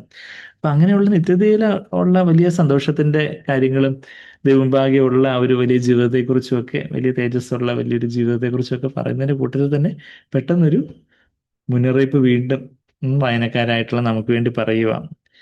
ആരൊക്കെയായിരിക്കും പുറത്തായിരിക്കുന്നതെന്നുള്ള കാര്യം. പുറത്തായിരിക്കുന്നവരുടെ ലിസ്റ്റ് എന്താ? നായ്ക്കള്, ക്ഷുദ്രക്കാര്, ദുർനടപ്പുകാര്, കൊലപാതകന്മാര്, കൊലപാതകന്മാരും ബിംബാരാധികളും ഭോഷ്കിൽ പ്രിയപ്പെടുകയും അതിനെ പ്രവർത്തിക്കുകയും ചെയ്യുന്ന ഏവനും പുറത്ത് തന്നെ. നായ്ക്കൾ എന്നുള്ള ഒരു നായ്ക്കൾ പുറത്തായിരിക്കും എന്ന് പറയുമ്പോൾ ചില വീടിന്റെ ഗേറ്റിലൊക്കെ ബിവെയർ ഓഫ് ഡോഗ്സ്, നായ്ക്കളെ സൂക്ഷിക്കുവിൻ, പട്ടിയുണ്ട് സൂക്ഷിക്കുക എന്നൊക്കെ ബോർഡ് വെക്കുന്നത് പോലെ നായ്ക്കൾ എന്താണെന്നുള്ളത് നമ്മൾ വചനം കൊണ്ടാണല്ലോ നമ്മൾ മനസ്സിലാക്കേണ്ടത്. ഇപ്പം നമ്മൾ അതിവിഭജന പുസ്തകത്തിൽ തന്നെ നമ്മൾ ആ ഒരു റെഫറൻസ് നമ്മൾ കണ്ടു. 2 പത്രോസ് അപ്പോസ്തലൻ 2 ലേഖനങ്ങൾ എഴുതിയിട്ടുള്ളതിൽ 2-ാമത്തെ ലേഖനം. റെഫറൻസ് ഓർക്കാൻ എളുപ്പം, 2 പത്രോസ് 2:22. അതുപോലെ വേറൊരു റെഫറൻസ് ഉണ്ട്, എന്താ? 2 തിമോത്തിയോസ് 2:22. എന്താ? 2 Timothy 2:22. ഫ്ലീ ഫ്രം യൂത്ത്ഫുൾനെസ്, യൗവനമോഹങ്ങളെ വിട്ടോടുവിൻ എന്നുള്ളൊരു കൽപ്പന അവിടെ ഉള്ളത്. 2 തിമോത്തിയോസ് 2:22. ഇവിടെ 2 പത്രോസ് അതിന് 2-ാം അധ്യായത്തിന്റെ 22-ാമത്തെ വാക്യം. 2 പത്രോസ് 2-ാം അധ്യായത്തിന് 22-ാമത്തെ വാക്യം അതൊരു ഉദ്ധരണിയാണ്, കൊട്ടേഷനാണ്. എവിടെ നിന്നുള്ളതാ? പ്രൊവേർബ്സ്. സദൃശവാക്യം 26:11 വാക്യം. നമ്മുടെ റെഫറൻസ് ഉള്ള ബൈബിൾ ആണെങ്കിൽ അവിടെ തന്നെ എഴുതിയിട്ടുണ്ടായിരിക്കും, അച്ചടിച്ച് തന്നെ വന്നിട്ടുണ്ടായിരിക്കും. എന്നാൽ സ്വന്തം ഛർദിക്ക് തിരിഞ്ഞ നായെന്നും കുളിച്ചിട്ട് ചെളിയിൽ ഉരുളുവാൻ തിരിഞ്ഞ പന്നിയെന്നും ഉള്ള സത്യമായ പഴഞ്ചൊല്ല് പോലെ അവർക്ക് സംഭവിച്ചു. അവിടെ പത്രോസ് അപ്പോസ്തലനാണെങ്കിൽ അന്ത്യകാലത്തുള്ള പല കാര്യങ്ങളുമൊക്കെ പറഞ്ഞ്, അന്ത്യകാലത്ത് ഇങ്ങനെയൊക്കെയുള്ള ദുർഘട സമയങ്ങളും അതുപോലെയൊക്കെയുള്ള വഞ്ചനകളും കാര്യങ്ങളും കള്ളപ്രവാചകന്മാരും ദുരുപദേഷ്ടാക്കളും ഒക്കെ ഉണ്ടാവും എന്നൊക്കെ പറഞ്ഞ് അത് കഴിഞ്ഞിട്ട് പറയുവാണ് അവർക്ക് അവരുടെ കാര്യം എങ്ങനെയാന്ന് ചോദിച്ചാൽ അവര് 2 മൃഗങ്ങളോട് ഉപമിക്കുന്നേ. ഏതൊക്കെ മൃഗങ്ങളോട് ഉപമിക്കുന്നേ? അവിടെ നായയോട്, പിന്നെന്താ? പന്നിയോട്. Dog and pig. അല്ലെങ്കിൽ സ്വൈൻ അല്ലെങ്കിൽ പിഗ് എന്ന് പറഞ്ഞാൽ എന്താ? നായയുടെ കാര്യം പറഞ്ഞാൽ നായ എന്തെങ്കിലും ഛർദ്ദിച്ച് വെച്ചിട്ട് പിന്നെ ചെന്ന് ഛർദ്ദിച്ച് കളഞ്ഞതിനെ തന്നെ പിന്നെയും ചെന്ന് കഴിക്കുവാണെങ്കിൽ അതത്ര അറപ്പുളവാക്കുന്ന കാര്യമാണ്. അതായത് നമ്മുടെ ജീവിതത്തിലെ ചില കാര്യങ്ങൾ പാപങ്ങളാണെന്ന് ദൈവാത്മാവ് നമുക്ക് ബോധ്യം തന്ന് നമ്മൾ ഉപേക്ഷിച്ച കാര്യങ്ങൾ വീണ്ടും ചെന്ന് ആ പഴയതിലേക്ക് വീണ്ടും ചെന്ന് ആ സ്വന്തം ഛർദിക്ക് തിരിഞ്ഞ നായെന്നും എന്നുള്ളൊരു കാര്യം. അത് നമ്മളിപ്പോൾ സദൃശവാക്യത്തിലേക്ക് പോവുകയാണെങ്കിൽ നമുക്ക് അവിടെ സദൃശവാക്യത്തിൽ ആ കൊട്ടേഷൻ ഉണ്ടെന്ന് പറഞ്ഞ് അങ്ങനെ ഇരിക്കാതെ നമ്മളിപ്പോൾ ഒരു ബൈബിൾ സ്റ്റഡി ആകുമ്പോൾ നമുക്ക് ആ വാക്യം കൂടി എടുത്ത് നോക്കാനുള്ളൊരു സാവകാശം ഉണ്ട് അല്ലേ? സദൃശവാക്യം 26-ാം അധ്യായം. സദൃശവാക്യം എത്ര അധ്യായങ്ങളുണ്ട്? 31 അധ്യായങ്ങളുണ്ട്. സദൃശവാക്യം അതിൽ 26-ാം അധ്യായത്തിലെ വാക്യമാണ് നമ്മളിപ്പം വായിച്ചത്. 26-ന്റെ 11-ാമത്തെ വാക്യം. എന്താ നമ്മളവിടെ വായിക്കുന്നത്? Like a dog that returns to its vomit is a fool who repeats his folly. നായ് ഛർദ്ദിച്ചതിലേക്ക് വീണ്ടും തിരിയുന്നതും മൂഢൻ തന്റെ ഭോഷത്തെ ആവർത്തിക്കുന്നതും ഒരുപോലെ. അതായത് നമ്മുടെ ജീവിതത്തിൽ ചില വീഴ്ചകളോ പാളിച്ചകളോ ഒക്കെ ഉണ്ടായി. അതിൽ നിന്ന് നമ്മൾ തിരിഞ്ഞു വന്നു. നമ്മൾ റോഡിൽ കൂടെ പോകുമ്പം ഒരു ഗട്ടർ ഉണ്ടായിരുന്നു, അങ്ങോട്ട് പോയപ്പം വണ്ടി ഗട്ടർ ചാടി. ശരിയാണ്, ഗട്ടർ ഇവിടെ ഉണ്ടെന്ന് എനിക്ക് അറിയത്തില്ലായിരുന്നു. ശരി, നമ്മൾ അങ്ങോട്ട് പോയി തിരിച്ചിങ്ങോട്ട് വരുമ്പോഴും അതേ ഗട്ടർ തന്നെ വീണ്ടും ചെന്നിട്ടപ്പോ എന്ന് പറഞ്ഞ് വീഴുവാണെങ്കിൽ അയ്യോ എന്തൊരു മണ്ടത്തരവാത് എന്ന് പറയുന്നത് പോലെ ആദ്യം ചിലപ്പോൾ നമ്മൾ അറിയായ്മയിൽ വീണുപോയി. അതായത് സാഗ്ബറിൽ നമ്മൾ കേട്ടിട്ടുണ്ട്, ജ്ഞാനിയുണ്ട്, സാധാരണ മനുഷ്യരുണ്ട്, ഭോഷന്മാരുണ്ട്. വൈസ് പീപ്പിൾ അത് ordinary people are and foolish people are ഇപ്പൊ ജ്ഞാനി എന്ന് പറഞ്ഞാല് vice man is one who learns from others failures. ജ്ഞാനി ഞാൻ വീണാലേ ഞാൻ പഠിക്കത്തുള്ളൂ എന്ന് പറഞ്ഞ് ഇരിക്കത്തില്ല. നമ്മള് തീ തീ പൊള്ളിയാലേ തീക്ക് ചൂടുണ്ടെന്ന് ഞാൻ മനസ്സിലാക്കത്തുള്ളൂ എന്നും പറഞ്ഞുകൊണ്ട് ഇരിക്കത്തില്ല. മറ്റുള്ള തീ പൊള്ളിയ ആൾക്കാരെ കുറിച്ച് നമുക്കറിയാം. അത് മാത്രമല്ല, തീയുടെ അടുത്തേക്ക് ഇടുമ്പോൾ എത്ര ചൂടാന്ന് നമുക്കറിയാം. അപ്പം തീ പൊള്ളാൻ എനിക്ക് കാത്തു നിൽക്കണ്ട. യുനോ തീ അത് അത് നമ്മളെ നശിപ്പിക്കുന്ന കാര്യമാണെന്നുള്ള കാര്യം നമുക്ക് അറിയാവുന്നതുകൊണ്ട് അത് നമ്മൾ മാറി നിർത്തും. അതാ എന്താ നമ്മള് ഇപ്പം ഞാൻ മൂന്ന് തരത്തിലുള്ളവരെ കുറിച്ച് പറഞ്ഞു. ജ്ഞാനിയായിട്ടുള്ളവരുണ്ട്, പിന്നെന്താ ജ്ഞാനിയായിട്ടുള്ളവരുണ്ട്, സാധാരണ മനുഷ്യരുണ്ട്, അതുപോലെ തന്നെ ഭോഷന്മാരായിട്ടുള്ളവരുണ്ട്. ഭോഷന്മാർ പറഞ്ഞാൽ മണ്ടത്തരം, ആ ഒരു ആത്മീയമായിട്ട് ആ ഒരു ജ്ഞാനം ഇല്ലാത്തവർ, അതാ ഭോഷന്മാർ, ഫൂളിഷ് പീപ്പിൾ. അപ്പൊ ജ്ഞാനി എന്ന് പറഞ്ഞാൽ അവര് തന്നെ വീണാലേ പഠിക്കത്തുള്ളൂ എന്ന് പറഞ്ഞിട്ടില്ല. അതാണ് അവര് മറ്റുള്ളവരുടെ വീഴ്ചകൾ കണ്ട്, വേറൊരാൾ എവിടെ ആ റോഡിൽ കൂടെ പോയപ്പോൾ ആര് ഗട്ടറിൽ ചെന്ന് വീണോ, അവിടെ ഗട്ടറുണ്ട്, അപ്പൊ അതുകൊണ്ട് അവിടുന്ന് മാറിപ്പോകണം.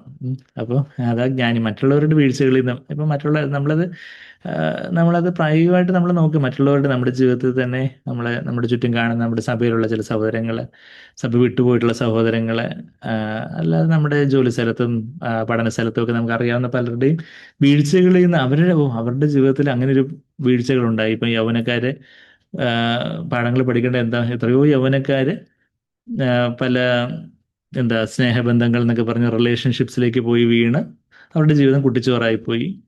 അപ്പൊ ഞാനും ഇനിയിപ്പോൾ റിലേഷൻഷിപ്പിലോട്ട് പോയി വീണ് അതിന്റെ എല്ലാം ഭവിഷ്യത്തും എല്ലാം അനുഭവിച്ചിട്ട് ഞാൻ പഠിക്കത്തുള്ളൂ എന്ന് പറഞ്ഞുകൊണ്ടിരുന്ന അത് നമ്മുടെ ജീവിതം തന്നെ വേസ്റ്റ് ആയിപ്പോകും.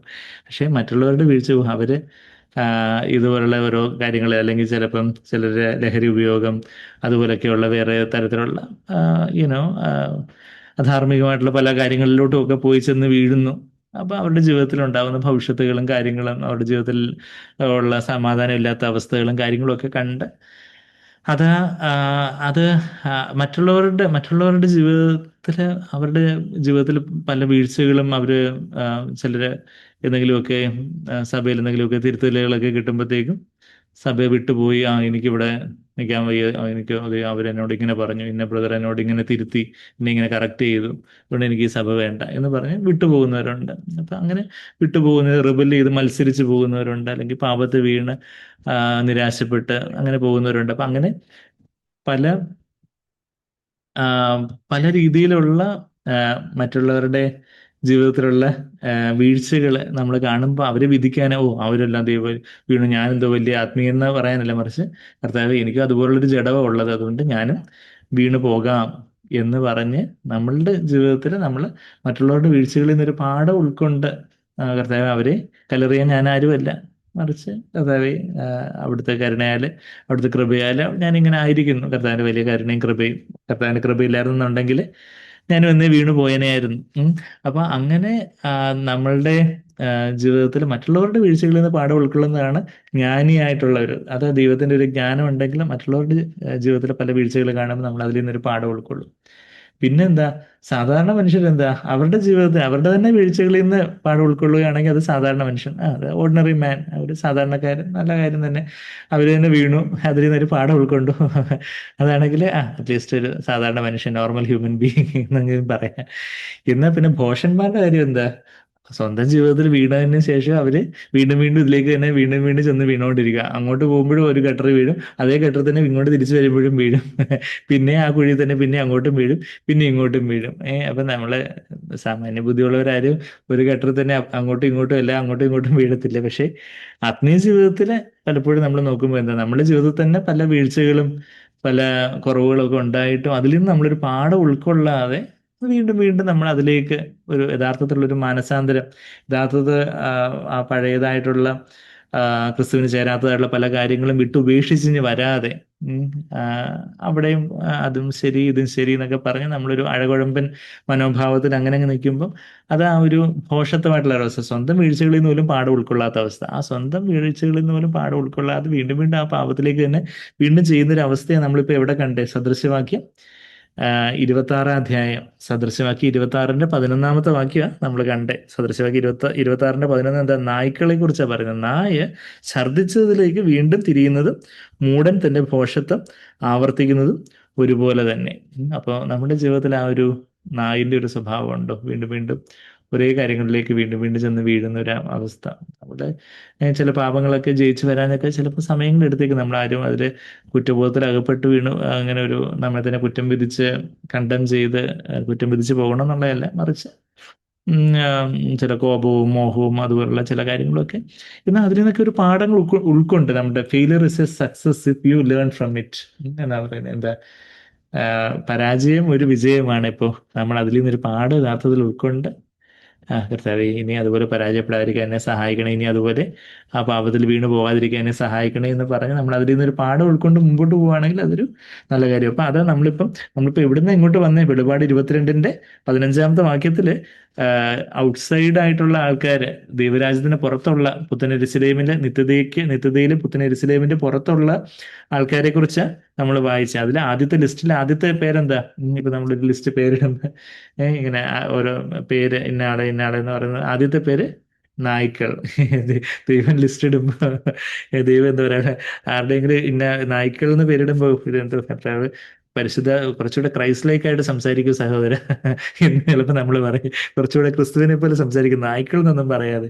എന്നാൽ ഇവിടെ യേശു തന്നെ, കർത്താവ് തന്നെയാണ്, ദൈവത്തിന്റെ വചനം തന്നെ പറയുന്നത് അവർ ആത്മീയമായിട്ടുള്ള ചിലരുടെ സ്വഭാവത്തെ കണ്ട് നായ്ക്കൾ അവര് സ്വർഗരാജ്യത്തിന് പുറത്തായിരിക്കും. എന്ന് വെച്ചാൽ അവരുടെ ജീവിതത്തിൽ അവരുടെ യുനോ എന്തെങ്കിലും നമ്മളൊരു പാപത്തിൽ വീണ്ടും വീണ്ടും വീണു പോയേക്കാം. പക്ഷേ അതിൽ നമ്മളൊരു പാഠം ഉൾക്കൊണ്ട് ദൈവത്തോട് നമ്മളെ പറ്റിച്ചേർന്ന് ആ പാപത്തിന്റെ ശക്തിയിൽ നിന്ന് വിടുതൽ പ്രാപിക്കുവാൻ കർത്താവ് നമ്മളെ സഹായിക്കുന്ന, നമ്മളൊരു മാനസാന്തരം ഇല്ലാതെ വീണ്ടും വീണ്ടും അതിലേക്ക് തന്നെ ഛർദ്ദിച്ചതിലേക്ക് വീണ്ടും വീണ്ടും ചെന്ന് പോകുന്നതിനെ കുറിച്ചാണ് നമ്മൾ നായ്ക്കൾ എന്നുള്ള പദം നമ്മളിപ്പോൾ വെളിപാട് 22-ന്റെ വാക്യമാണ് നമ്മളിപ്പം വായിച്ചത്. നായ്ക്കളും ക്ഷുദ്രക്കാരും ദുർനടപ്പുകാരും എന്ന് പറഞ്ഞ് നമ്മൾ വായിച്ചവരൊക്കെ ഈ പുത്തൻ യെരൂശലേമിന്റെ പുറത്ത് തന്നെയാണെന്നുള്ള കാര്യമാണ് നമ്മൾ വായിച്ച്.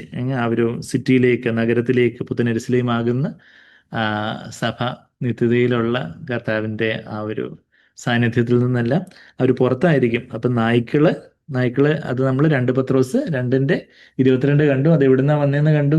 എന്താ എവിടുന്നാ വന്നേ? നമ്മളെ വായിച്ചു അവിടെ സദൃശവാക്യം 26-11 വന്നേന്നുള്ള കാര്യം വായിച്ചു. അതുപോലെ തന്നെ പന്നിയെക്കുറിച്ച് നമ്മളവിടെ 2 പത്രോസ് 2-22 നമ്മൾ വായിച്ചു. പന്നിയെക്കുറിച്ച് എന്താ പറയുന്നേ? 2 പത്രോസ് 2-22 പോവുകയാണെങ്കിൽ, ചെളിയിൽ ഉരുളുവാൻ തിരിഞ്ഞ പന്നിയെയും കുളിച്ചു ഒരു പന്നിയെ കുളിപ്പിച്ച് കുട്ടപ്പനാക്കി കൊണ്ട് നിർത്തിയിരിക്കുക. പിന്നെ ഒരു അവസരം കിട്ടിയപ്പോഴത്തേക്ക് പന്നി എവിടെ ദൈവം നോക്കുന്നു, വീണ്ടുതാ കിടക്കുന്നു ദരിദ്രയിൽ എന്ന് പറയുന്നത് പോലെ പിന്നെയും Shankaran still on the coconut tree. Shankaran പിന്നെയും തെങ്ങിൽ തന്നെ, വഞ്ചി ഇപ്പോഴും തിരുനക്കര തന്നെ എന്നൊക്കെ പറയുന്നത് പോലെ എന്താ പന്നി വലിയ കാര്യത്തിൽ നമ്മൾ സോപ്പൊക്കെ തേച്ച് നല്ല ലെക്സ് സോപ്പോ എന്താ വേറെ പിയേഴ്സോ ഡവ് സോപ്പൊക്കെ തേച്ച് നന്നായിട്ട് കുളിപ്പിച്ച് പൗഡറൊക്കെ ഇടിപ്പിച്ച് കുട്ടപ്പനായിട്ട് കൊണ്ട് നിർത്തിയതാ. നമ്മുടെ കണ്ണ് തെറ്റിയ സമയത്ത് അത് വീണ്ടും എവിടെ ചെളിക്ക് ചെന്ന് കിടക്കുക. അതാ കുളിച്ചിട്ട് ചെളിയിൽ ഉരുളുവാൻ തിരിഞ്ഞ പന്നി എന്നും ഉള്ള സത്യമായ പഴഞ്ചൊല്ല്. അതായത് കഴുകലൊക്കെ പ്രാപിച്ചു, പക്ഷെ ഉള്ളിലുള്ള ആ ഒരു മനോഭാവം, പാപത്തോടുള്ള മനോഭാവത്തിലൊന്നും ഒരു വ്യത്യാസമില്ല, ഒരു മാനസാന്തരമില്ല. വീണ്ടും വീണ്ടും ആ പഴയ പാപസ്വഭാവം, പാപജീവിതം അതിലേക്ക് അങ്ങ് വീണ്ടും വീണ്ടും തിരിയുന്ന ഒരു അവസ്ഥയാണ് പന്നിയുടെ ഒരു കാര്യം. അപ്പം അങ്ങനെ നായ, പന്നി. അപ്പം അതിൽ ഇവിടെ എടുത്തു പറയുന്നത് എന്താ? വെളിപാട് 22 എന്ന് പറയുമ്പോൾ ബൈബിളിന്റെ അവസാനത്തെ അധ്യായത്തിന്റെ അവസാനത്തെ വാക്യങ്ങളിലേക്ക് നമ്മൾ വരുക. അപ്പം നായ്ക്കള്, പിന്നെ പറയുന്നത് ക്ഷുദ്രക്കാരെന്ന് പറഞ്ഞാൽ എന്താ? സോർസറേഴ്സ് എന്നുള്ള ഒരു വാക്കാണ്. സോർസറേഴ്സ്, ക്ഷുദ്രക്കാര്, ആഭിചാരം, ക്ഷുദ്രവിദ്യ, കൂടോത്രം, മന്ത്രവാദം, ചില പൈശാചികമായിട്ടുള്ള തലങ്ങൾ. അതുപോലെ തന്നെ അതിന്റെ കൂടെ തന്നെ പറയുന്നൊരു കാര്യമാണ് ബിംബാരാധികൾ എന്നുള്ളൊരു കാര്യം. ക്ഷുദ്രക്കാര്, ദുർനടപ്പുകാര്, കൊലപാതകന്മാരും ബിംബാരാധികളും. ആ വാക്യം എല്ലാവരും കണ്ടോ? വെളിപാട് 22-15 വാക്യത്തില്ല, ബിംബാരാധികൾ, ഐഡോളട്രേഴ്സ്. നമ്മള് അക്ഷരികമായിട്ടുള്ള ഒരു വിഗ്രഹാരാധന തന്നെ ഉണ്ട്. പിന്നെ അതിൻ്റെതായ സട്ടിലായിട്ടുള്ള ഫോംസ് ഉള്ള വിഗ്രഹാരാധന, നമ്മളുടെ യുനോ ഗ്രീഡ്, അത്യാഗ്രഹം, ഒരു അത്യാഗ്രഹികള് വിഗ്രഹാരാധികളാണ് എന്നുള്ളൊരു വാക്യമൊക്കെ ഉണ്ട്. അപ്പൊ എന്നാ അതിൽ തന്നെ എന്താ അക്ഷരികമായിട്ടുള്ള വിഗ്രഹാരാധന വിഗ്രഹങ്ങളെ, അതായത് സർവ്വത്തെയും സൃഷ്ടിച്ച ദൈവത്തെ എന്തെങ്കിലും ഒരു വിഗ്രഹത്തിന്റെ രൂപത്തിൽ ഒതുക്കാൻ നമുക്ക് പറ്റൂ? സർവ്വത്തെയും സൃഷ്ടിച്ച ദൈവമാണ്. അപ്പൊ ആ ദൈവത്തെ അതായത് ആരോ പണ്ടൊരു പ്രസംഗകൻ പറഞ്ഞൊരു ഉദാഹരണം ഞാൻ ഓർക്കുന്നു. അതായത് ഒരു അപ്പൻ വീട്ടിൽ നിന്ന് അപ്പനും അമ്മയും മക്കളും ഉണ്ട്. അപ്പം വീട്ടിൽ നിന്ന് കുറച്ച് ദൂരം മാറി ഒരു സ്ഥലത്തേക്കൊക്കെ പോയി അധ്വാനിച്ച് കഷ്ടപ്പെട്ട് അപ്പം തിരിച്ചു വരുമ്പോൾ നോക്കുമ്പം ഭാര്യയും മക്കളും അവിടെ ഒരു ഫോട്ടോ, ഒരു കഴുതയുടെ ഒരു ഫോട്ടോ ഉണ്ടാക്കി വെച്ചേക്കുക, അല്ലെങ്കിൽ കഴുതയുടെ ഒരു രൂപം ഉണ്ടാക്കി വെച്ചിട്ട്, ഓ ഇതാണ് എൻ്റെ അപ്പൻ എന്ന് പറഞ്ഞ് അവരെ അവിടെ കഴുതയെ മുട്ടുകുത്തി ആരാധിക്കുവാണെങ്കിൽ ഈ അപ്പന് അത് സഹിക്കുമോ? ഞാനിവിടെ നിങ്ങൾക്ക് വേണ്ടി ഇതെല്ലാം ചെയ്തിട്ട് തിരിച്ചു വരുമ്പോൾ ഇത് ഈനോ ഇത് അപ്പൊ അപ്പൊ നമ്മള് ആ സഹോദരനോട് എന്ന് പറയും, ഓ സഹോദര കുറച്ചുകൂടെ ഒന്ന് വിശാല മനസ്കനായിരിക്കണം, അവര് എന്തെങ്കിലും ആരാധിക്കുന്നെങ്കിൽ അല്ലെങ്കിൽ മുട്ടുകുത്തി ആരാധിക്കട്ടെ എന്ന് പറഞ്ഞാല് അത് നമുക്കറിയാം അതൊരു നേരുള്ളൊരു കാര്യമല്ല എന്നുള്ളൊരു കാര്യം എന്ന് പറയുന്നത് പോലെ യഥാർത്ഥത്തിൽ സത്യത്തിൽ നമ്മൾ സൃഷ്ടിച്ച ദൈവത്തെ ആരാധിക്കുന്നതിന് പകരം നമ്മൾ വേറെ എന്തിനെങ്കിലുമൊക്കെ ചെന്ന് ആരാധിക്കുവാണെങ്കിൽ അത് വിഗ്രഹാരാധനയാണ്, ബിംബാരാധനയാണ്. ആ വിഗ്രഹങ്ങൾക്ക് പിന്നിൽ ഞാനിപ്പോൾ ക്ഷുദ്രക്കാർ എന്ന് പറയുമ്പോൾ പെട്ടെന്ന് തന്നെ ബിംബാരാധികൾ എന്നുള്ള ലിസ്റ്റ് ചെയ്യുന്നുള്ള അതും കൂടി ഇനി പെട്ടെന്ന് എടുത്തതിന്റെ കാരണം എന്ന് പറഞ്ഞത് രണ്ടും ഒത്തിരി ഇന്റർ റിലേറ്റഡ് ആയിട്ടുള്ള കാര്യമാണ്. വിഗ്രഹത്തിന്റെ പിന്നിൽ എന്താ ഉള്ളേ? ഇപ്പൊ എന്താണ് പറയുന്നത്, ഇപ്പം കർക്കിടക മാസമാണ് നമ്മുടെ മലയാള മാസം, കർക്കിടക മാസം അതിന് അതിൻ്റെതായ ചില ഓരോ തരത്തിലുള്ള ഓരോ എന്താണ് പറയുന്നത് ബലിയിടുന്നതും അതുപോലൊക്കെ തന്നെയുള്ള വാവ് അത് ഇതൊക്കെ പറഞ്ഞുള്ള ആ ഒരു ജാതീയമായിട്ടുള്ള യേശുവിന് വിരുദ്ധമായിട്ടുള്ള വേറെ ഒത്തിരി ആചാരങ്ങളും അനുഷ്ഠാനങ്ങളും ഒക്കെ അതിനെക്കുറിച്ച് അറിവില്ലാത്തവര് അവര് അതില് ആയിരിക്കുന്നു. അത് നമുക്ക് ദൈവം അവർക്ക് മനസാന്തരം കൊടുത്ത് അവർ കർത്താവിനെ അറിയട്ടെ. എന്നാൽ കർത്താവിനെ അറിഞ്ഞു എന്നും പറഞ്ഞ് അതിനകത്തുനിന്ന് വരുന്നവരും പാതി ഒരു കാലം അവിടെ ഒരു കാലം ഇവിടെയാണെങ്കിൽ രണ്ട് തോണി കാല് വെച്ചാൽ എന്തുമായിരിക്കും അവസ്ഥ? തോണി രണ്ടും കൂടെ അങ്ങ് മാറും, ആള് മറിഞ്ഞടിച്ച് വീഴും എന്ന് പറയുന്ന ഒരു അവസ്ഥയാണ്. അപ്പൊ നമ്മളത് പൂർണ്ണമായിട്ടും ആ ഒരു യേശുവിനോട് ചേരാത്തതായിട്ടുള്ള എന്തെല്ലാം കാര്യങ്ങളുണ്ട് അതെല്ലാം ആ ഒരു ബ്ലാക്ക് മാജിക്, ഓക്കൾട്ട് ബ്ലാക്ക് മാജിക് എന്നൊക്കെ പറയുന്ന ഈവൻ ചില ഓക്കൾട്ട് കാര്യങ്ങളൊക്കെ പറയുന്ന ഈ അഭിചാരം കാര്യങ്ങളൊക്കെ പറയുന്ന ബുക്സ് തന്നെ ഉണ്ട്. അതുപോലുള്ള മന്ത്രവാദം, പൂജ, അതുപോലൊക്കെയുള്ള തരത്തിലുള്ള ബുക്കുകള്, ഈവൻ ചില modern day books, Harry Potter എന്നൊക്കെ പറയുന്ന ബുക്കുകളൊക്കെ ഹാരി പോട്ടറിലെ ജെ കെ റൗളിങ് എഴുതിയത്. ജെ കെ റൗളിങ് എന്ന് പറഞ്ഞൊരു സ്ത്രീ എഴുതിയതാ Harry Potter. J K Rowling വളരെ ദരിദ്രമായിട്ടുള്ളൊരു സ്ത്രീയായിരുന്നു. ഈ ഹാരി പോട്ടർ എഴുതി അവര് ഒത്തിരി പുസ്തകങ്ങളങ്ങ് വിറ്റഴിച്ച് അവരങ്ങ് ഭയങ്കര കോടീശ്വരി എങ്ങാണ്ടായി മാറി. വെറുതെ ഒരു ബുക്ക് എഴുതി ആരെങ്കിലും കോടീശ്വരി ആവോ? അതിന്റെ പിന്നില് ഹാരി പോട്ടറിനകത്ത് മൊത്തം ഈ ഡീമൺസിന്റെ ഭൂതങ്ങളുടെ പേരൊക്കെയാ, അവരുടെ ഓരോ ക്യാരക്ടേഴ്സിന്റെ പേര്, ഓരോ ഫെയറി ടെയിൽസ് എന്നൊക്കെയാ പറയുന്നത്. ഇപ്പൊ അതുപോലെയൊക്കെയുള്ള ഓരോ കാര്യങ്ങളാണ്. ഇപ്പൊ അങ്ങനെയൊക്കെയുള്ള ഞാൻ പണ്ടത് പറഞ്ഞിട്ടുണ്ട് ഇവിടെ. പണ്ട് ഇതൊരു വിശ്വാസികളുടെ ഭവനം കണ്ടപ്പോൾ അവിടെ ഇങ്ങനെ ഹാരി പോട്ടർ ബുക്ക് ഇരിക്കുന്നത് കണ്ട് ഞാൻ പിന്നെ അവരോട് പറഞ്ഞു, ഇങ്ങനെയുള്ള ബുക്കൊന്നും നമ്മുടെ വീട്ടിൽ പോലും വെക്കാൻ യോഗ്യതയുള്ള ബുക്കല്ല. അത് അതുപോലൊക്കെയുള്ള എന്താ ഡാൻ ബ്രൗണിന്റെ ഏതാണ്ട് ഡാവിഞ്ചി കോഡോ അതുപോലൊക്കെയുള്ള വേറെ ക്രിസ്തു വളരെ ബ്ലാസ്ഫേമസ് ആയിട്ടുള്ള അതുപോലെ ദൈവദൂഷണപരമായിട്ടുള്ള പല കാര്യങ്ങളും അങ്ങനെയൊക്കെയുള്ള പല കാര്യങ്ങളൊക്കെ ഉണ്ട്. നമ്മൾ വിഗ്രഹങ്ങൾക്ക് പിന്നില് ഭൂതങ്ങളും കൂടെ ഉണ്ട്. വിഗ്രഹത്തിന്റെ പിന്നിൽ എന്താ ഉള്ളതെന്ന് വെച്ചാൽ ഭൂതാത്മാവാ ഉള്ളേ എന്നുള്ള കാര്യം നമ്മളത് പറഞ്ഞാല് ആൾക്കാർ വരിക്കും ഇതെന്തോ മതസ്പർദ്ധ ഉണ്ടാക്കുന്നതാണ്. പക്ഷെ ഞാനിത് പറയുന്നത് എവിടെ വചനമാണ് പറയുന്നത്? 1 കൊരിന്ത്യർ 10-ാം അധ്യായത്തില്. അതിപ്പം യേശുവിന്റെ വിഗ്രഹമായാലും മറിയയുടെ വിഗ്രഹമായാലും എല്ലാം വിഗ്രഹാരാധന തന്നെ. സീറ്റാനിക് വർഷിപ്പ് ചെയ്യുന്ന സാത്താന്യ ശുശ്രൂഷയിൽ നിന്നൊക്കെ രക്ഷിക്കപ്പെട്ട് വന്ന ജോൺ റാമറസ് എന്ന് പറഞ്ഞൊരു അമേരിക്കയിലുള്ള ഒരു ദൈവപൈതലായിട്ടുള്ള ഒരു സഹോദരന്റെ സാക്ഷ്യമൊക്കെ ഇതിനു മുമ്പ് ഞാൻ അതിനെക്കുറിച്ച് പറഞ്ഞിട്ടുണ്ടല്ലോ. അപ്പൊ യൂട്യൂബിലൊക്കെ ഉണ്ട്. ജോൺ റാമറസ്, RAMIREZ എന്നാണ് അത് സ്പെല്ലിംഗ്. ജോൺ റാമറസിന്റെ ടെസ്റ്റിമണിയിൽ അദ്ദേഹം പറയുന്ന പണ്ട് വർഷങ്ങൾക്ക് മുമ്പ് ഞാൻ കേട്ടത്. അപ്പം അദ്ദേഹം ഈ സേറ്റൻ വർഷിപ്പ് ഒക്കെ ആയതുകൊണ്ട് അവർക്ക് ഇതുപോലുള്ള ലോകത്തെക്കുറിച്ച് കൂടുതലായിട്ട് നമ്മളെക്കാട്ട് കൂടുതൽ കാര്യങ്ങൾ അറിയാവുന്നത്. അപ്പോൾ പുള്ളി പറയുമായിരുന്നു, പുള്ളി പറഞ്ഞത്, അതായത് നിങ്ങളുടെ വീട്ടിലേക്ക് ഒരു ഭൂതത്തെ എടുത്തുകൊണ്ട് പോകണമെന്നുണ്ടെങ്കിൽ നിങ്ങൾ എന്താ ഒരു വിഗ്രഹത്തെ ഇനി എടുത്തുകൊണ്ട് വന്നാൽ മതി എന്ന് പറയും. എന്നുവെച്ചാൽ എന്താ വിഗ്രഹത്തില്, എന്താ വിഗ്രഹത്തിന് പിന്നിൽ ഭൂതമുള്ളതെന്ന് എവിടെ പറയുന്നത്? 1 10 20 വാക്യം അത്. വിഗ്രഹങ്ങൾക്ക് അർപ്പിക്കുന്നത് ഭൂതങ്ങൾക്ക് അർപ്പിക്കുന്ന കാര്യം, ഓ അത് എന്തോ ചെറിയ കല്ലും മണ്ണും ഒക്കെ അല്ലേ എന്നുള്ളതല്ല, മറിച്ച് അതിന് പിന്നിൽ ആവാഹിച്ചിരുത്തുന്ന ഓരോ കാര്യങ്ങളും പൂജാതി കാര്യങ്ങളും അങ്ങനെയൊക്കെയുള്ള കാര്യങ്ങളൊക്കെ അതാ നമ്മൾ 1 വാക്യം, അല്ല ജാതികൾ ബലി കഴിക്കുന്നത് ദൈവത്തിനല്ല ഭൂതങ്ങൾക്ക് കഴിക്കുന്നു എന്നത്രേ. എന്നാൽ നിങ്ങൾ ഭൂതങ്ങളുടെ കൂട്ടാളികളാകുവാൻ എനിക്ക് മനസ്സില്ല. അതിന്റെ 19 വാക്യം കൂടി ചേർത്ത് വായിക്കാം. വിഗ്രഹാർപ്പിതം വല്ലതും ആകുന്നുവെന്നോ, വിഗ്രഹം വല്ലതും ആകുന്നുവെന്നോ അല്ല ജാതികൾ ബലി കഴിക്കുന്നത്. ചില ഈ ആ, വിഗ്രഹങ്ങൾക്ക് ബലി കഴിക്കുന്നത് ദൈവത്തിനല്ല ഭൂതങ്ങൾക്ക് കഴിക്കുന്നത് ആകുന്നു എന്നുള്ളതാണ്. അപ്പൊ ആ ഐഡലിന്റെ പിന്നിലെ ആ ഒരു ആ, ഈ വിഗ്രഹങ്ങൾക്ക് പിന്നിൽ എന്താ ഒരു ഭൂതാത്മാവിന്റെ വ്യാപാരമുണ്ട്.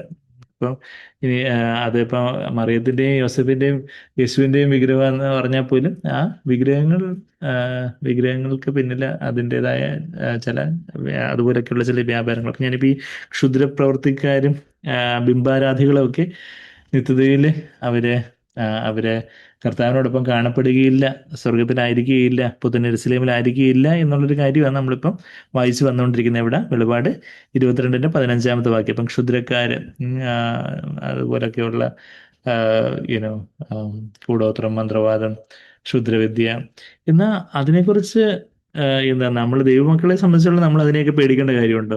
ബാക്കിയുള്ളവർ ഇപ്പം പലരും പറയൂ, ഡോക്ടറെ, എസ്പെഷ്യലി ഞാൻ ഈ സൈക്കാട്രി ഫീൽഡ് ആയതുകൊണ്ട് അയ്യോ അവരങ്ങനെ എന്തെങ്കിലുമൊക്കെ ചെയ്തിട്ടുണ്ടെന്ന് തോന്നുന്നു. അപ്പൊ ഞാൻ പറയും എല്ലാത്തിനും സൃഷ്ടിച്ച് ദൈവത്തെ വിളിക്കുന്നവർക്ക് അങ്ങനെയൊന്നും പേടിക്കേണ്ട കാര്യമില്ല. ഇപ്പൊ ലോകത്തിലെ എല്ലാവരും എനിക്കെതിരെ ക്ഷുദ്രം പ്രവർത്തിച്ചാലും എനിക്കതൊന്നും ഏശത്തില്ല എന്ന് ഞാൻ വളരെ ധൈര്യത്തോടെ സന്തോഷത്തോടെ പറയാറുണ്ട്. അതിന്റെ കാരണം എന്താ? അത് ദൈവവചനത്തിൽ അതുപോലെ തന്നെ ഉണ്ട്. ആ വാക്യം ഓർക്കാൻ എളുപ്പമാണ്. നമുക്ക് ഓർക്കാൻ പ്രയാസമുള്ളത് നമ്പേഴ്സ് അല്ലേ, സംഖ്യകളല്ലേ ഓർക്കാൻ പ്രയാസമുള്ളത്. അപ്പൊ ഇത് നമ്പേഴ്സ് തന്നെ, സംഖ്യാപുസ്തകം. സംഖ്യാപുസ്തകം നമുക്ക് ഏറ്റവും ഇഷ്ടമുള്ള മിക്കവർക്കും വളരെ ഏറ്റവും ഇഷ്ടമുള്ള ഒരു സങ്കീർത്തനമുണ്ട്. 23 സങ്കീർത്തനമാണ്. 23 സങ്കീർത്തനം കർത്താവിന്റെ ഇടയനാകുന്നു. അപ്പൊ സംഖ്യാപുസ്തകം 23 ഓർത്താൽ മതി. സംഖ്യാപുസ്തകം 23 എന്താ പറയുന്നേ? ആഭിചാരം യാക്കോബിന് പറ്റുകയില്ല. ഇന്ന് യഥാർത്ഥത്തിലുള്ള യാക്കോബ്, സ്പിരിച്വൽ ആത്മീയമായിട്ടുള്ള യാക്കോബ്, ഇസ്രായേലും ഒക്കെ ആരാ? നമ്മള് ദൈവസഭയാകുന്ന നാമ. ആഭിചാരം യാക്കോബിന് പറ്റുകയില്ല, ലക്ഷണവിദ്യ ഇസ്രായേലിനോട് ഫലിക്കുകയില്ല എന്ന് നമ്മളവിടെ വായിക്കുന്നു. There is no omen against Jacob nor is there any divination against Israel. നമുക്ക് എതിരായിട്ട് എന്തെല്ലാം കാര്യങ്ങളോ ഒക്കെ ക്ഷുദ്രങ്ങളോ ബാക്കി കാര്യങ്ങളോ ഒക്കെ ആരൊക്കെ എന്തൊക്കെ പ്രവർത്തിച്ചെന്ന് പറഞ്ഞാലും അതൊന്നും നമ്മളെ യേശത്തില്ല എന്നുള്ളൊരു കാര്യമാണ് നമ്മളവിടെ വളരെ വ്യക്തമായിട്ട് വായിക്കുന്നത്. അപ്പം അതുകൊണ്ട് നമുക്ക് ആ വാക്യം വേറെയും ലൂക്കോസിലെ വാക്യം അറിയാമല്ലോ. ലൂക്കോസിലെ വാക്യം എവിടെ? 10:19. ലൂക്കോസ് 10-19 വാക്യത്തിൽ എന്താ പറയുന്നത്?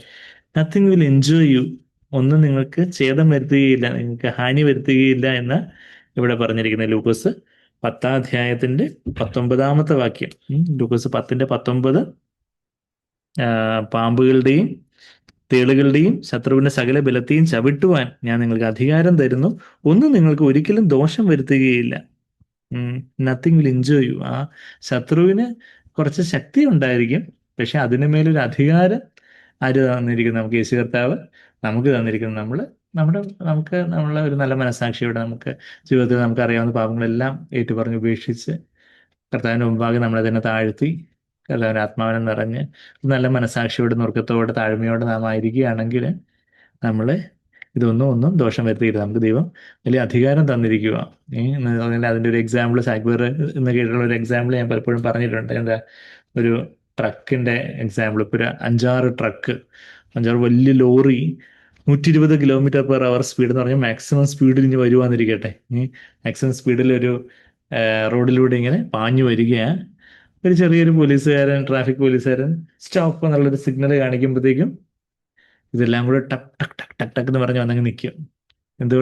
എന്തുകൊണ്ടാ വെച്ചാൽ ഈ പോലീസുകാരന് വലിയ ബലവും കാര്യങ്ങളൊന്നും ഇല്ല. ഈ ട്രക്കൊന്ന് തട്ടിയ പോലീസുകാരൻ എന്തേ തെറിച്ചു പോകും. പക്ഷേ പോലീസുകാരന് എന്തുണ്ട്? അധികാരമുണ്ട്. ഗവൺമെന്റ് ഓഫ് ഇന്ത്യ യുനോ കേന്ദ്ര ഗവൺമെന്റിന്റെ വലിയ അധികാരത്തോടെ സർക്കാരിന്റെ വലിയ അധികാരത്തോടാണ് സ്റ്റോപ്പ് എന്നുള്ളൊരു സിഗ്നൽ കാണിക്കുന്നത്. അപ്പം ട്രക്കിനായിരിക്കും കൂടുതൽ ശക്തി, പക്ഷേ ഈ പോലീസുകാരന് എന്തുണ്ട്, ഈ ട്രക്കിന്റെ മേലൊരു അധികാരമുണ്ട് എന്ന് പറയുന്നത് പോലെ പിശാചിന് കുറച്ച് ശക്തിയും കാര്യങ്ങളും കുറച്ച് അതീന്ദ്രിയമായിട്ടുള്ള കാര്യങ്ങളൊക്കെ ഉണ്ട്. അവനൊരു തല ചതയ്ക്കപ്പെട്ട പാമ്പാ. പാമ്പിന്റെ തല ചതച്ച് കളഞ്ഞാൽ എന്ത് പറ്റും? അത് വാലിട്ട് കിടന്ന് ആട്ടും.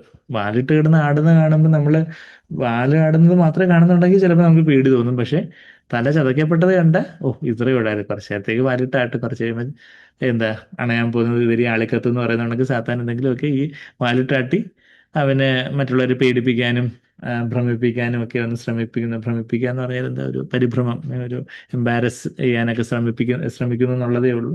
എന്നാൽ പിശാചിന്റെ തല എവിടെ തകർക്കപ്പെട്ടെ? ക്രൂസിൽ, കാൽവരി ക്രൂസിൽ എവിടെ തകർക്കപ്പെട്ടെന്ന് നമ്മൾ വായിക്കുന്നത്, സ്ത്രീയുടെ സന്തതി നിന്റെ തല തകർക്കും, the seed of the woman will crush your head എന്ന് എവിടെ പ്രൊഫസി? ജെനസിസ്. Very good. ഉൽപ്പത്തി 3:15 വാക്യം. അവിടെ പിശാച് ആദാമിനെ അവയും വീഴ്ത്തിയപ്പോൾ തന്നെ ദൈവത്തിന്റെ ഒരു പ്രവചനം ഉണ്ടായിരുന്നു, സ്ത്രീയുടെ സന്തതിയായിട്ട് ക്രിസ്തു ജനിക്കും, അത് പിശാചിന്റെ തല തകർക്കും എന്നുള്ളൊരു കാര്യം നമ്മളിവിടെ വായിക്കുന്നുണ്ട്. അത് ക്രൂസിൽ അത് സംഭവിച്ചേ എന്നുള്ള കാര്യം, ക്രൂസിൽ അവൻ നിരായുധനാക്കപ്പെട്ട കാര്യമൊക്കെ നമ്മൾ കൊളോസ്യർ 2:15 പിന്നെ ഹി വാസ് റെൻഡേർഡ് പവർലെസ്, അവനെ ശക്തിഹീനനാക്കി കളഞ്ഞു.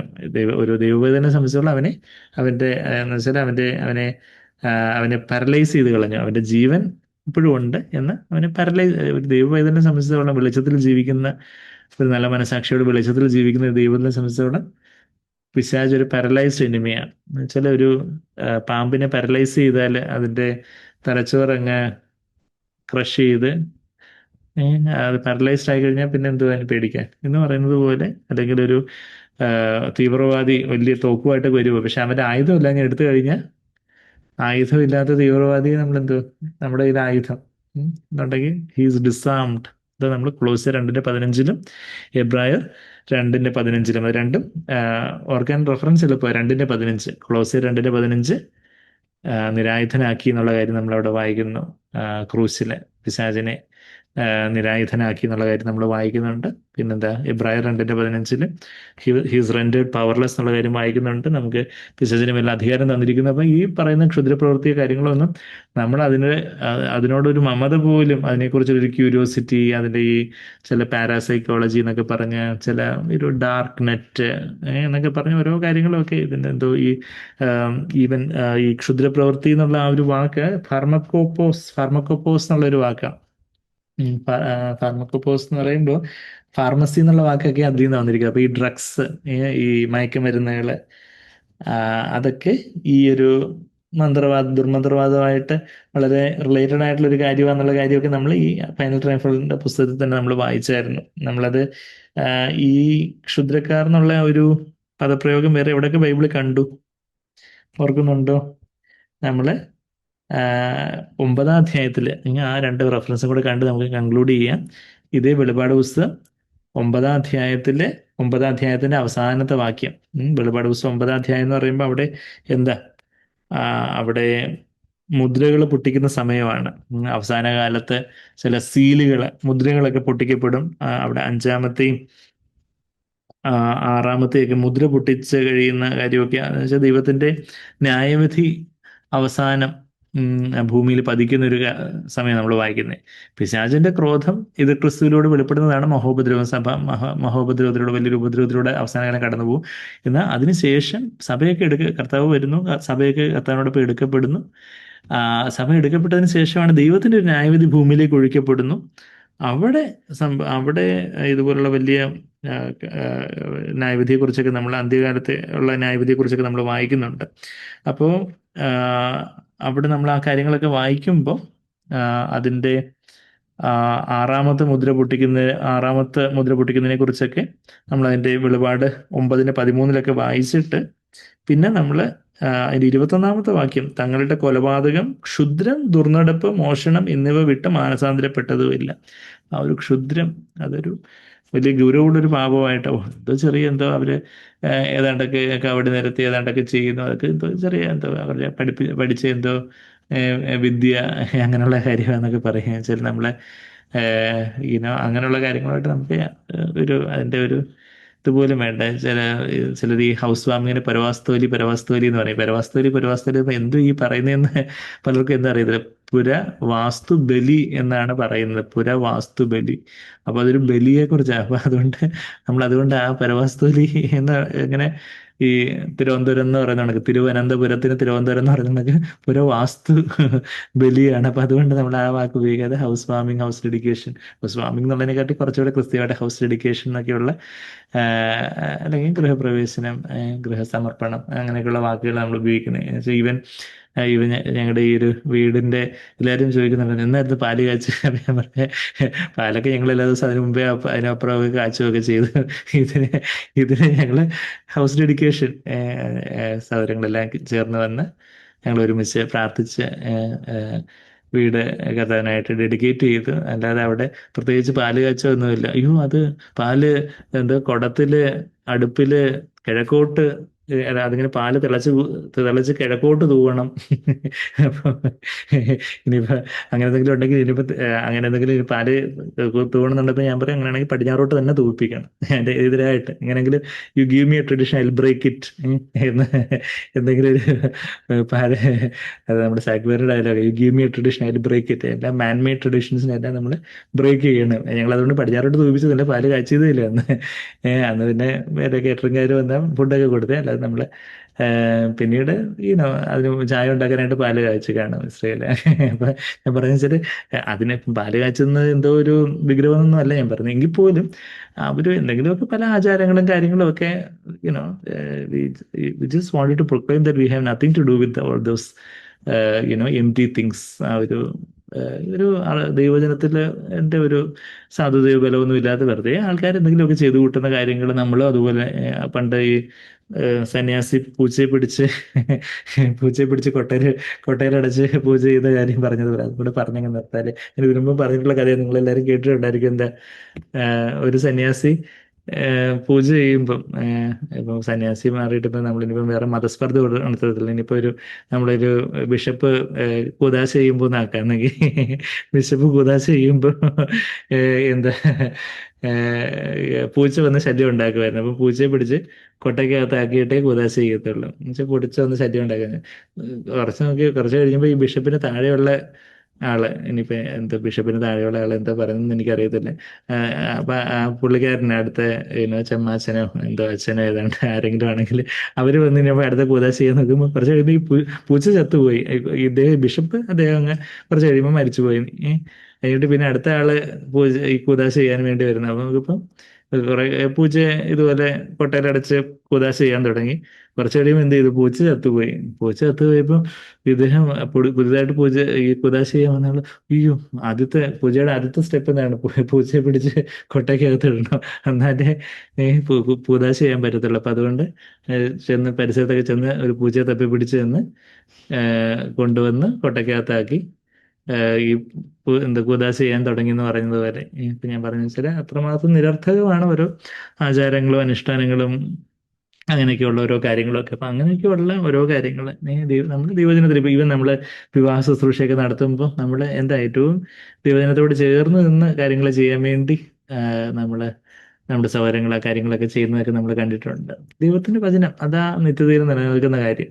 ദൈവത്തിന്റെ വചനവും ആ വചനം അനുസരിക്കുന്നവരാ നിത്യതയിൽ നിലനിൽക്കുന്നത്. അല്ലാതെ ഈ എന്താ പറയുന്ന മന്ത്രകോടിയോ മന്ത്രിക്കാത്ത കോടിയോ അതുപോലെ തന്നെ വേറെ തരത്തിലുള്ള ഓരോരോ എന്താ ആചാരങ്ങളും കാര്യങ്ങളും ഇന്ന് ക്രിസ്തീയതയിൽ തന്നെ ജാതികളിലെ ഉള്ളതിനെക്കാട്ടി കൂടുതൽ ആചാരങ്ങൾ ക്രിസ്തീയ മതത്തില് അവര് മുത്തുക്കുടയോ ഏതാണ്ട് കൊടിമരവോ ഏതാണ്ടൊക്കെയോ അതിൽ നിന്നെല്ലാം കടമെടുത്ത് ഇങ്ങോട്ട് കൊണ്ടുവന്നു. ഓണത്തിന് ഇവിടെയും പള്ളിയിൽ എന്ന് പറയുന്ന സ്ഥലത്തും എന്താ ഓണത്തിന് തിരുവാതിരകളിയും ഒപ്പനപ്പാട്ടും ഒക്കെയാണ് നടക്കുന്നത്. ഒപ്പനപ്പാട്ട് മറ്റേതാണല്ലോ ഈ ഇസ്ലാമിനോട് ബന്ധപ്പെട്ടാണ് എന്ന് പറഞ്ഞാൽ ഈ ജാതീയമായിട്ടുള്ള കാര്യങ്ങളെല്ലാം ഇതിനകത്തോട്ടെല്ലാം പിടിച്ചു വെച്ച് ലോകവേദ സഭ ഏതാന്ന് അറിയാത്ത വണ്ണം പിശാച് ഇതിനെല്ലാം കൂടെ എല്ലാം ഒരു അവിയൽ പരുവത്തിൽ കുളവാക്കി വെച്ചേക്കുക.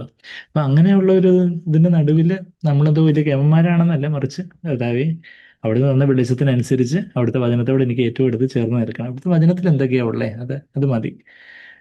അങ്ങനെ പറഞ്ഞ് നമ്മളിപ്പോൾ ഓരോ കാര്യങ്ങൾ ചെയ്യുമ്പോഴും കർത്താവെ അവിടുത്തെ വചനത്തോട് ഏറ്റവും അടുത്ത് ചേർന്ന് നിൽക്കുവാൻ എന്നെ സഹായിക്കണം. ഈ ഒരു ക്ഷുദ്രപ്രവൃത്തിയോ ബിംബാരാധനയോ വിഗ്രഹങ്ങളോ അതിൻ്റെ ആചാരങ്ങളോ അങ്ങനെയുള്ള കാര്യങ്ങളിൽ നിന്നെല്ലാം നമ്മളത് അതുപോലൊരു പൂർണ്ണമായിട്ടുള്ളൊരു മാനസാന്തരം നമുക്ക് വേണം. അതിനെക്കുറിച്ചൊരു മമതയോ അത് നമുക്ക് നമ്മളുടെ മനസ്സിൽ അതിനോടൊരു ചെറിയൊരു ചായ്വോ മമതയോ ഉണ്ടെങ്കിൽ തന്നെ അതിൻ്റെ എഫക്ട്സ് നമുക്ക് വരും, അതിൻ്റെ കോൺസിക്വൻസസ്. എന്നാൽ നമുക്കത് അതുപോലെ നമ്മൾ വെറുത്ത് ഫുള്ളായിട്ട് കട്ട് ഓഫ് ചെയ്താൽ നമ്മളെ അതൊന്നും ബാധിക്കുകയില്ല.